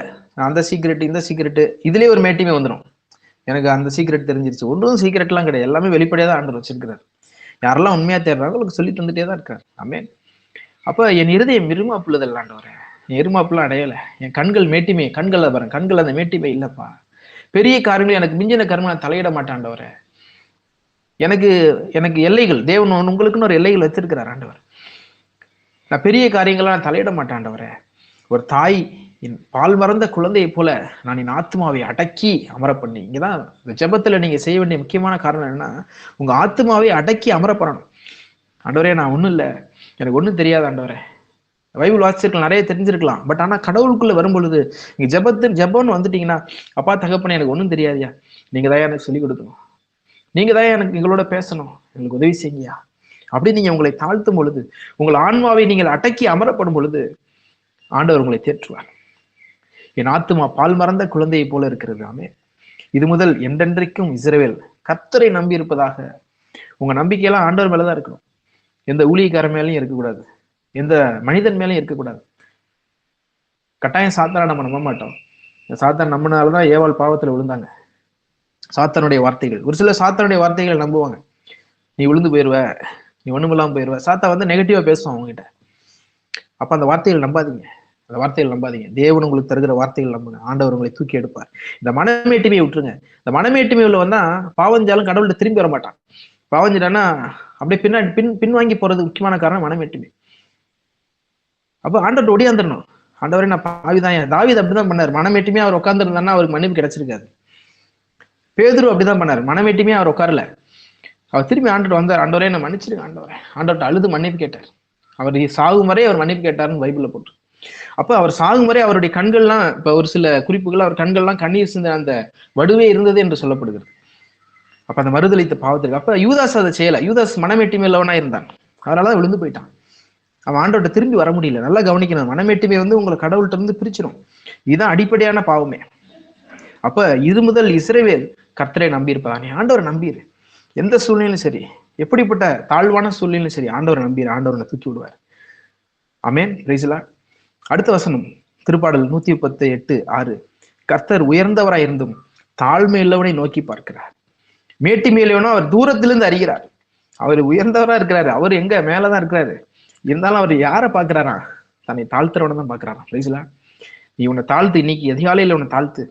நீ மேட்டிமையிலவனா இருந்தா நீ கடவுளுக்கு தூரமா இருக்குன்னு அர்த்தம். ஆண்டவருக்குமா நீ தாழ்த்தினால் ஆண்டவர் உன்னை கண்ணோக்கி பார்க்கிறார். உன்னை நோக்கி பார்க்கிறார். இப்பொழுது நீ எவனெல்லாம் தன்னை தாழ்த்துகிறானோ ஜெபத்துல, ஆண்டவர் அவர்களை நோக்கி பார்க்கிறார். தேவரீர் சிறுமைப்பட்ட ஜனத்தை ரட்சிப்பீர், மேட்டிமையான கண்களை நீர் தாழ்த்துவீர். மேட்டிமையான கண்களை ஆண்டவர் தாழ்த்துவார். இந்த அதிகாரி ஆண்டவரை ஜெபிப்போம். ஆண்டவரை மேட்டிமையான கண்களை தாழ்த்துங்க ஆண்டவரை. நாங்கள் மேன்மைப்படுத்துகிறோம், மகிமைப்படுத்துகிறோம் ஆண்டவரை. எங்களிடத்தில் இருக்கிற அந்த மேட்டிமையான கண்களை நீர் தாழ்த்தி போடும் ஆண்டவரை. ஆண்டவர்கிட்ட ஜெபிப்போம். நன்றி ஆண்டவரை. மேட்டிமையான கண்கள் எப்படி நம்ம தாழ்த்துறதுன்னா, ரோமர்ல 11:20-22 வசனம் வாசிச்சு பாருங்களேன். இது ஒரு ஆழமான ஒரு வசனம், தியானிக்க வேண்டிய ஒரு வசனம். நல்ல கவனிங்க. நல்லது. அவிசுவாச ஆவிகள் முறித்து போடப்பட்டன. இது யூதர்களை குறித்து சொல்லப்படுகிறது. உனக்கு இன்னைக்கு ஆண்டவர் பத்தி சொல்லியிருக்கிறாரு. அதனால நீ பெரியவன் நீ சொல்லாத, நீ மேட்டிமை சிந்தையா இராத, ஆண்டவருக்கு பயந்துரு. ஆண்டவருக்கு பயந்து நிறைய சொல்லி கொடுத்தாரு, நிறைய தெரிஞ்சிருச்சு அப்படின்றதால மேட்டிமையா இராத. நீ சுவாப கிளைகளை தேவன் தப்ப விடாதிருக்கு, உன்னையும் தப்ப விட மாட்டார் என்று எச்சரிக்கையாயிரு. ஆகையால் தேவனுடைய தயவையும் கண்டிப்பையும் பார். விழுந்தவர்களிடத்தில் அவர் கண்டிப்பையும் உன்னிடத்துல அவர் தயவையும் காண்பித்தாரே. உனக்கு தயவை கொடுத்திருக்கிறார். அதனாலதான் இன்னைக்கு இருக்கிற ஜென்னி வரைக்கும் பிரேயர்ல விழாம இருக்கிறோம்னா அவருடைய தயவு தான். ஆமென். Praise the Lord. மரியே வாழ்க. அப்ப அந்த தயவினால் நிலத்திருப்பி ஆனால் உனக்கு தயவு கிடைக்கும், நிலைத்தராவிட்டால் நீயும் வெட்டுண்டு போவாய் அப்படின்னு சொல்றாரு. அப்ப நாம் வெட்டுண்டு போகாதபடி இந்த மேட்டிமையான கண்களுக்காக நாம் மன்னிப்பு கேட்கணும். Price the Lord. அப்ப யூதர்களே வெட்டுண்டு போனார்களா, நம்ம எல்லாம் வெட்டுண்டு போறதுக்கு எவ்வளவு நேரம் ஆகும்? அதனால நீ மனமேட்டிமையா இராதே, மேட்டிமையான சிந்தையா இராமல் பயந்துரு, கடவுளுக்கு பயந்துரு என்று ஆண்டவர் சொல்லுகிறார். அடுத்து 2 கொரிந்தியர் 10 அதிகாரம். 2 கொரிந்தியர் 10 2 பிரிக்கலாம். 3வது வசனம், இந்த மேட்டிமையை நாம் நமக்குள்ள தாழ்த்துறது. இன்னொன்னு, மற்றவன்ட்ட மேட்டிமை இருக்கு. நீ ஊழியத்துக்கு போகும்போது மேட்டிமையா இருப்பான், அதனாலதான் அவனால கேட்க முடியாது தேவ வசனத்தை. ஏன் கேட்க முடியல ஒருத்தனால? ஏன்னா அவன் மேட்டிமையா இருக்கிறான். அப்ப அவனை நீ உடைக்கணும் அப்படின்னா ஆண்டவர் சொல்கிறார், நாங்கள் மாம்சத்தில் நடக்கலாம், மாம்சத்தின்படி போர் செய்கிறோம் அல்ல. நீ ஆண்டவரை துதிச்சுட்டு போகும்பொழுது அங்க பாரு, எங்களுடைய போராயுதங்கள் மாம்சத்துக்கு எதுவாயிராமல் அரண்களை நிர்மூலமாக்குவதற்கும் தேவ பலமுள்ளவளா இருக்கிறது. அவைகளால் நாங்கள் தர்க்கங்களையும் தேவனை அறிகிற அறிவுக்கு விரோதமாய் எழும்புகிற எல்லா மேட்டிமையும் நிர்மூலமாக்குகிறோம். அப்ப அந்த மேட்டிமையை நாம் நிர்மூலமாக்கணும். நமக்குள்ள இருக்கிற மேட்டிமையை முதல்ல நிர்மூலமாக்கணும். ஜெபத்துக்கு போகும்போது அங்க இருக்கக்கூடிய மேட்டிமையை நாம் நிர்மூலமாக்கணும். எந்த எண்ணத்தையும் கிறிஸ்துக்குள் கீழ்ப்படியை நாங்கள் சிறைப்படுத்துகிறோம். அதான் துதி அப்படிங்கிறது ரொம்ப முக்கியமானது. ஒரு பிரேயர்ல அந்த துதி ஆராதனை அப்படிங்கிறது முக்கியமானது. துதிக்கும் பொழுது மேட்டிமை தாழ்த்தப்படுகிறது. தேவனுடைய வசனம் உள்ள போகுது. தேவனுடைய வசனம் உள்ள போகலன்னா துதிக்க ஆரம்பிச்சிடணும். ஏன் உள்ள போக மாட்டேங்குது? அதான் நன்றி இயேசு, போற்று இயேசு. ஒரு திடீர்னு ஆண்டோடைய வசனம் உள்ள போக மாட்டேங்குது, துதிக்க ஆரம்பிச்சிடணும். துதிக்கும் பொழுது அந்த பிரைஸ் லார்ட்னு அடிக்கடி சொல்றோம் பாருங்க, அப்பெல்லாம் ஆண்டோடைய அந்த மேட்டிமை தாழ்த்தப்படுகிறது. ஹல்லேலூயான்னு சொல்றாங்க பாருங்க, அப்பெல்லாம் அந்த மேட்டிமை தாழ்த்தப்படுது. அதனாலதான் ஹல்லேலூயான்னு துதிக்கணும். ஹல்லேலூயா ஹல்லேலூயான்னு சொல்லும் போதே அந்த மேட்டிமையை உடைக்கப்படுதாங்க. தேவனுடைய வசனம் உள்ள போகுது. அந்த மன மேட்டிமையை ஆண்டவர் நிர்மூலமாக்குகிறார். Price Lord. மேட்டிமையா அப்ப 17-18 வசனம் ரொம்ப குறிப்பான வசனம் பாருங்க. மேன்மை பாராட்டுகிறவன் கர்த்தரை குறித்தே மேன்மை பாராட்ட கடவன். ஆமென். தன்னைத்தான் புகழறன் உத்தமன் அல்ல, கர்த்தரால் புகழப்படுகிறவனே உத்தமன். அப்ப நீ உன்னையே நீ மேன்மை பாராட்டி கொள்ளாத. நான் அதை செஞ்சுட்டேன் எதை செஞ்சேன்னு சொல்லாத. அது உலகபூர்வமா இருந்தாலும் சரி, ஆவிக்குரிய வாழ்க்கையிலும் சரி, நீ மேன்மை பாராட்டினா கர்த்தரை குறித்து, ஆண்டவருடைய சிலுவை குறித்தே நீ மேன்மை பாராட்டு. தன்னைத்தான் புகழரும் உத்தமல்ல. அப்ப என்னைத்தான் நான் புகழ்ந்து கொண்டேன் ஆண்டவரே, நீ மன்னியும் ஆண்டவரே அப்படின்னு ஆண்டவர்கிட்ட மன்னிப்பு கேட்போம். ஆண்டவர் நம்மளை புகழணும். ஆமென். Praise the Lord. அடுத்து சொல்றா பாருங்க, மேட்டிமையான சிந்தையாயிராமல் தாழ்மையுள்ளவர்களுக்கு இணங்குங்கள். ரோமர் 12:16. ஒருவர் ஏக சிந்தையாயிருங்கள். ஆவிக்குரிய வாழ்க்கையில முக்கியம் சொன்ன பார்த்தீங்களா? எப்ப நம்ம சிதறடிக்கப்படும் அப்படின்னா, இந்த ஏக சிந்தை இல்லாம மனமேட்டிமையா இருக்கும் போது தான் நம்ம சிதறடிக்கப்படும். பிரேயர் குரூப்ஸ் எல்லாம் ஏன் சிதறடிக்கப்படுது? காரணம் என்ன? மனமேட்டிமை தான். மேட்டிமை தான் காரணம். பிரேயர் குரூப்ஸ் இன்னைக்கு சிதறடிக்கப்படுது. இன்னைக்கு திருச்சபைகளும் சிதறடிக்கப்படுவதற்கான காரணம் மேட்டிமை தான். அப்ப ஒருவரோட ஏக சிந்தையுள்ளா இருங்க. மேட்டிமையானவைகளை சிந்தியாமல் தாழ்மையுள்ளவர்களுக்கு இணங்குங்கள். உங்களே புத்திமான்கள் எண்ணாதிருங்கள். ரொம்ப கொஞ்சம் பிரேயர் பண்ணிட்டான்னா, கொஞ்சம் டங்ஸ்ல ஜெபிச்சானா உடனே பெரிய புத்திமான் மாதிரி இருக்கும் ஆளு. அப்ப உங்களே நீ புத்திமான் எண்ணாத. தாழ்மையுள்ளவர்களுக்கு இணங்குங்கள். தாழ்மையாயிரு. மேட்டிமையான சிந்தையாயிரம். ஆண்டவரே அப்படித்தானே இருக்கிறாரு.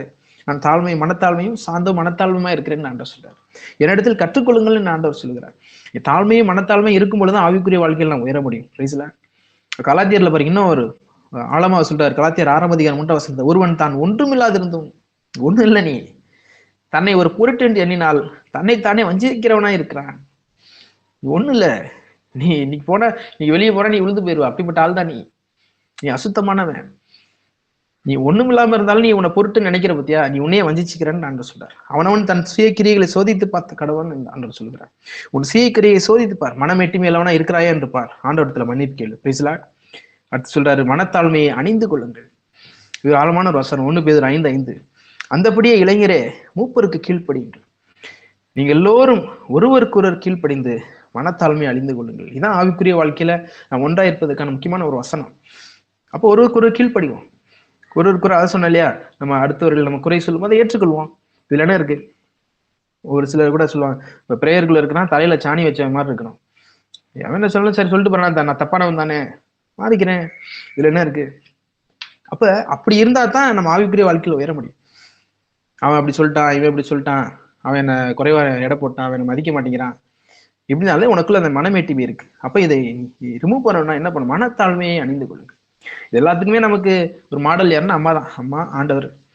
அப்ப மனத்தாழ்மையை ட்ரெஸ் மாதிரி போட்டுக்கின்றார். ஒருவருக்கு ஒரு கீழ்ப்படி இந்த மனத்தாழ்மையை அணிந்து கொள்ளுங்க. இது ஒரு கார்மெண்ட் ஆக்சுவலா. இப்ப நீ கடவுளுக்குள்ள மேல ஏறி போகணும்னா உனக்கு ஆண்டவர் ஒரு ஆடையை கொடுப்பார். பலவிதமான துதியின் ஆடை அப்படின்னு இருக்கு. இங்க என்ன சொல்லப்படுதுன்னா மனத்தாழ்மை என்னும் ஆடை. பிளீஸ்ல நீதியின் சால்வை என்று சொல்லப்படுகிறது. ஒரு சில இடங்கள்ல துதியின் ஆடை என்று சொல்லப்படுது. இந்த இடத்துல என்ன ஒரு ட்ரெஸ் ஆண்டவர் பேசுறாருன்னா மனத்தாழ்மைன்னு ஒரு ட்ரெஸ்ஸை பத்தி பேசுறாரு. அப்ப கடவுளுக்குள்ள நீங்க மேல ஏறி போகணும்னா இந்த ட்ரெஸ் உங்களுக்கு வேணும். ஆண்டவர் இந்த மனத்தாழ்மையை எங்களுக்கு ஆடையாக போர்த்துங்க ஆண்டவரே. அப்ப பண்ணலாம். இந்த மனத்தாழ்மைகளுக்கு ஆடையா போதும். பெருமை உள்ளவர்களுக்கு தேவன் எதிர்த்து நிற்கிறார். அதே வசனத்தை பேதுரு சொல்றாரு. பெருமை உள்ளவர்களுக்கு தேவன் எதிர்த்து நிற்கிறார். அவருடைய எதிர்க்கிறாரு. நீ பெருமையிலவனா இருந்தா அவனை எதிர்த்து நிற்பார் ஆண்டவர். தாழ்மையிலவனா இருந்தா ஆண்டவரோட கிருபையை கொடுத்துட்டே இருப்பார். Price the Lord. மரியே வாழ்க, மரியே வாழ்க. ஆண்டவருக்கு நன்றி. இந்த வசனங்கள் தியானிச்சு இப்ப நம்ம ஜெபிப்போம். ஜெபித்து இந்த நிறைவுகளை கொண்டு வந்துடும். நன்றி ஆண்டவரே. நன்றியோடு துதிக்க எல்லாரும் இந்த மனமேட்டிமைக்காக மன்னிப்பு கேளுங்க. நன்றி இயேசுவே, போற்று இயேசுவே, துதிக்கிறோம் ஆண்டவரே. ஆண்டவரே, நாங்கள் வேட்டிமையான சிந்தையுள்ளவர்களாக நாங்கள் இருந்தோம் ஆண்டவரே. எங்களை மன்னியும் ஆண்டவரே, எங்களை மன்னியும் தகப்பனே. எங்களை ஒரு பொருட்டென்று எண்ணி ஆண்டவரே எங்களையே வஞ்சித்துக் கொண்டோம் ஆண்டவரே. எங்களை மன்னியும் ஆண்டவரே. ஆண்டவரே, நாங்கள் உலகப்பூர்வமான அந்த போராட்டங்களை நாங்கள் செய்து சண்டை, பெருமையினால் வருகிற சண்டையினால் நாங்கள் நிறைந்திருக்கிறோம் ஆண்டவரே. எங்களை மன்னியும் ஆண்டவரே. மன்னிப்பு கேளுங்க ஆண்டவர்கிட்ட, மன்னிப்பு கேளுங்க. மாம்சத்தின்படியே நாங்கள் போர் செய்வர்களாய் இருக்கிறோம் ஆண்டவரே. எங்களை மன்னியும் ஆண்டவரே. நாங்கள் ஆவிக்குரிய போர் செய்கிறவர்களாய் ஆண்டவரே நாங்கள் போய் துதிக்கும்படியாய் எங்கள் உதடுகளை திறந்து விடும் ஆண்டவரே. ஆமென். எங்களுடைய போராயுதங்கள் ஆண்டவரே மாம்சத்துக்கு ஏற்றவரே அல்ல ஆண்டவரே. அவைகளை அரண்களை நிர்மூலமாக்குற தேவபலமலா இருக்குது. எங்களுடைய துதிகள் ஆண்டவரே, எங்களுடைய துதிகள் அரண்களை நிர்மூலமாக்கட்டும் ஆண்டவரே. உண்மை நாங்கள் மகிமைப்படுத்துகிறோம் ஆண்டவரே. எல்லா மகிமையை உமக்கே நாங்கள் செலுத்துகிறோம் ஆண்டவரே. மேட்டிமையான கண்கள் தாழ்த்தப்படட்டும் ஆண்டவரே. நன்றியோடு துதிக்கிறோம். உண்மை அறிகிற அறிவுக்கு விரோதமா எழும்புகிற எல்லா மேட்டிமைகளையும் சிறைப்படுத்தும்படியாக இந்த அதிக வேலைமை துதிக்கிறோம் ஆண்டவரே. ஹல்லேலூயா, ஹல்லேலூயா, ஹல்லேலூயா. எல்லா எண்ணங்களையும் தேவனுக்கு கீழ்ப்படியே நாங்கள் சிறைப்படுத்துகிறோம் இயேசு நாமத்தினாலே. லிக்கரப தூரபல ஹந்தரபல கரபாசைக்கு மேன்மை பாராட்டுகிறோம். கர்த்தரை குறித்தே மேன்மை பாராட்ட கடவுள் எழுதப்பட்டிருக்கிற சுவாமி. உண்மையே நாங்கள் மேன்மை பாராட்டுவோம். நானோ கர்த்தர் இயேசு கிறிஸ்து சிலுவையை குறித்து அன்றி வேற எதை குறித்து மேன்மை பாராட்ட மாட்டேன். ஹல்லேலூயா, ஹல்லேலூயா. என்னைத்தான் நான் புகழ்ந்து கொண்ட பாவங்களை மன்னியும் ஆண்டவரே. தன்னைத்தான் புகழன் உத்தமன் அல்ல, கர்த்தரால் புகழப்படுகிறவனே உத்தமன். என்னைத்தான் நான் புகழ்ந்து கொண்ட பாவங்களை மன்னியும் ஆண்டவரே. நன்றியோடு துதிக்கிறோம், துதிக்கிறோம் ஆண்டவரே. நன்றி ஆண்டவர், நன்றியோடு துதிக்கிறோம் ஆண்டவரே. எங்கள் மேட்டிமையான சிந்தைகளை தாழ்த்தும் ஆண்டவரே. எங்களையே நாங்கள் புத்திமான்கள் எண்ணிக்கொண்ட பாவங்களை மன்னியும் ஆண்டவரே. ஆவிக்குரிய வாழ்க்கையில் ஆண்டவரே நாங்கள் அநேக சண்டைகளை செய்தோம் ஆண்டவரே. எங்களை மன்னியும் ஆண்டவரே. ஆண்டவரே, அந்த பெரு நெஞ்சவுள்ளனவா நான் இருக்கிறேன் ஆண்டவரே. என்னை மன்னியும் ஆண்டவரே. சண்டைக்காரனா இருக்கிறேன் ஆண்டவரே. இந்த மேட்டிமை இருக்கிறனால தான் நான் சண்டைக்காரனா இருக்கிறேன் ஆண்டவரே. என்னை மன்னியும் ஆண்டவரே. எனக்குள்ள இருக்கிற மனமேட்டிமை அகற்றி போடுங்கப்பா. ஹல்லேலூயா. அப்படியே துதிங்க ஆண்டவர். நன்றி இயேசுவே, போற்றி இயேசுவே. ஆண்டவரே, நீர் உயர்ந்தவராய் இருந்தும் ஆண்டவரே நீர் தாழ்மையுள்ளவர்கள் நோக்கி பார்க்கிறீர் ஆண்டவரே. நன்றி ஆண்டவரே, நன்றி ஆண்டவர். நீர் எவ்வளவு உயர்ந்தவராய் இருந்தாலும் ஆண்டவரே தாழ்மையுள்ள ஒரு மகனை நீர் நோக்கி பார்க்கிறீர். மேட்டிமையானவனை தூரத்திலிருந்து அறிகிறீர் ஆண்டவரே. நன்றி ஆண்டவர். நன்றியோடு துதிக்கிறோம், துதிக்கிறோம். நன்றி இயேசுவே, போற்றி இயேசுவே. சிறுவைப்பட்ட பிள்ளைகள் நீர் ரட்சிக்கிறீர் ஆண்டவரே. அதற்காக நன்றி அப்பா. நன்றி ஆண்டவரே. மேட்டிமையான கண்களை தாழ்த்துகிற கிருபைக்காய், அதிகாலை தாழ்த்துகிற கிருபைக்காய் நன்றி ஆண்டவரே. ஆண்டவரே, என் இதயம் இருமாப்புள்ளது அல்ல ஆண்டவரே. என் கண்கள் மேட்டிமையானது அல்ல ஆண்டவரே. பெரிய காரியத்தில் நான் எனக்கு மிஞ்சின கருமத்தை நான் தலையிடுகிறது இல்லை ஆண்டவரே. தாய் மடியில் பால் மறந்த ஒரு குழந்தையை போல அப்பா ஆண்டவரே என் ஆத்மாவை அடக்கி அமர பண்ணுகிறேன். ஹல்லேலூயா, ஹல்லேலூயா. கர்த்தர் இஸ்ரவேல் கர்த்தரை நம்பி இருப்பதாக. நன்றி. இஸ்ரவேல் ஜனங்கள் பாட்டு போட்டு அப்படியே துதிங்க அந்த தாய்மடியில் தவழுகிற. ஹல்லேலூயா. அதிகாலை ஆண்டவர் நம்ம அபிஷேகத்தால் நிரப்பும்படியாக, இந்த மனமேட்டிவை நம்ம இடத்தில் அகற்றும்படியாக, இந்த வார்த்தைகள் நம்மளை ஆசீர்வதிக்கும்படியாக நன்றி ஆண்டவர், நன்றி ஆண்டவர். துதிக்கிறோம். தாய்மடியில் தவழுகின்ற ஒரு விடுதலை ஆண்டவர் தருகிறார். அதிகாலையில் ஒரு விடுதலை ஆண்டவர் தருகிறார். ஒரு சிந்தையில் ஒரு விடுதலை. நன்றி பரிசுத்தாவியானவரே, நன்றி பரிசுத்தாவியானவரே, நன்றி பரிசுத்தாவியானவரே. ஹல்லேலூயா, ஹல்லேலூயா, ஹல்லேலூயா, ஹல்லேலூயா, ஹல்லேலூயா. நன்றி ஆண்டவரே, நன்றி ஆண்டவரே. நன்றியோடு துதிக்கிறோம். நீ செய்த நன்மைகளுக்காக நன்றி ஆண்டவரே. செய்த அனைத்து நன்மைகளுக்காக நன்றி ஆண்டவரே. கல்வாரி நாயகரேவே நாங்கள் துதிக்கிறோம் ஆண்டவரே. எங்கள் இருமாப்பை உடைத்து போட மாட்டவரே. என் கண்களின் மேட்டிமையை உடைத்து போட மாட்டவரே. எங்கெல்லாம் மனமேட்டிமையா இருக்கு எங்களை உணர்த்துங்கப்பா. ஆமென். கலக்கம் இல்லையே, கலக்கம் இல்லையே, கர்த்தர் கரம் பிடித்து கொண்டே, கர்த்தர் கரம் பிடித்து கொண்டே, எதை குறித்தும் பயம் இல்லையே. ஆமென். நன்றி ஆண்டவரே. எதை குறித்தும் துதிக்கிறோம், துதிக்கிறோம், துதிக்கிறோம் ஆண்டவர். எங்களை அதிகாலையில் ஆசீர்வதிக்கிற கிருபைக்காய், ஒவ்வொரு பிள்ளைகள் ஆசீர்வதிக்கிற கிருபைக்காய் நன்றி ஆண்டவர். உடைய வார்த்தைகளை கேட்ட பிள்ளைகள் ஆசீர்வதிக்கிற கிருபைக்காய் நன்றி ஆண்டவர். நம்மை தாழ்த்துகிற ஒவ்வொரு பிள்ளைகள் ஆசீர்வதிக்கிற கிருபைக்காய், மனமேட்டிமை எங்களிடத்தில் அகற்றி போடுற கிருபைக்காய் நன்றி ஆண்டவர். கரம் அடியில் சாய்த்து விட்டேன். ஆமென். Praise the Lord. மரியே வாழ்க. நன்றி அப்பா. மரியே. தாய்மடியில் தவழுகின்ற குழந்தையை போல தகப்பனே உம்மடியில் சாய்ந்து விட்டேனா.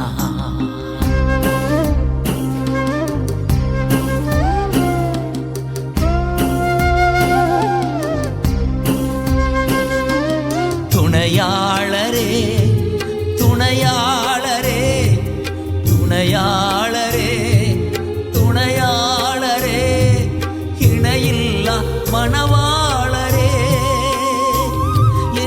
இணையில்லா மணவாளரே, உணவாக வந்தீரையா, உணவாக வந்தீர் ஐயா, என் உயிரோடு கலந்தீரையா.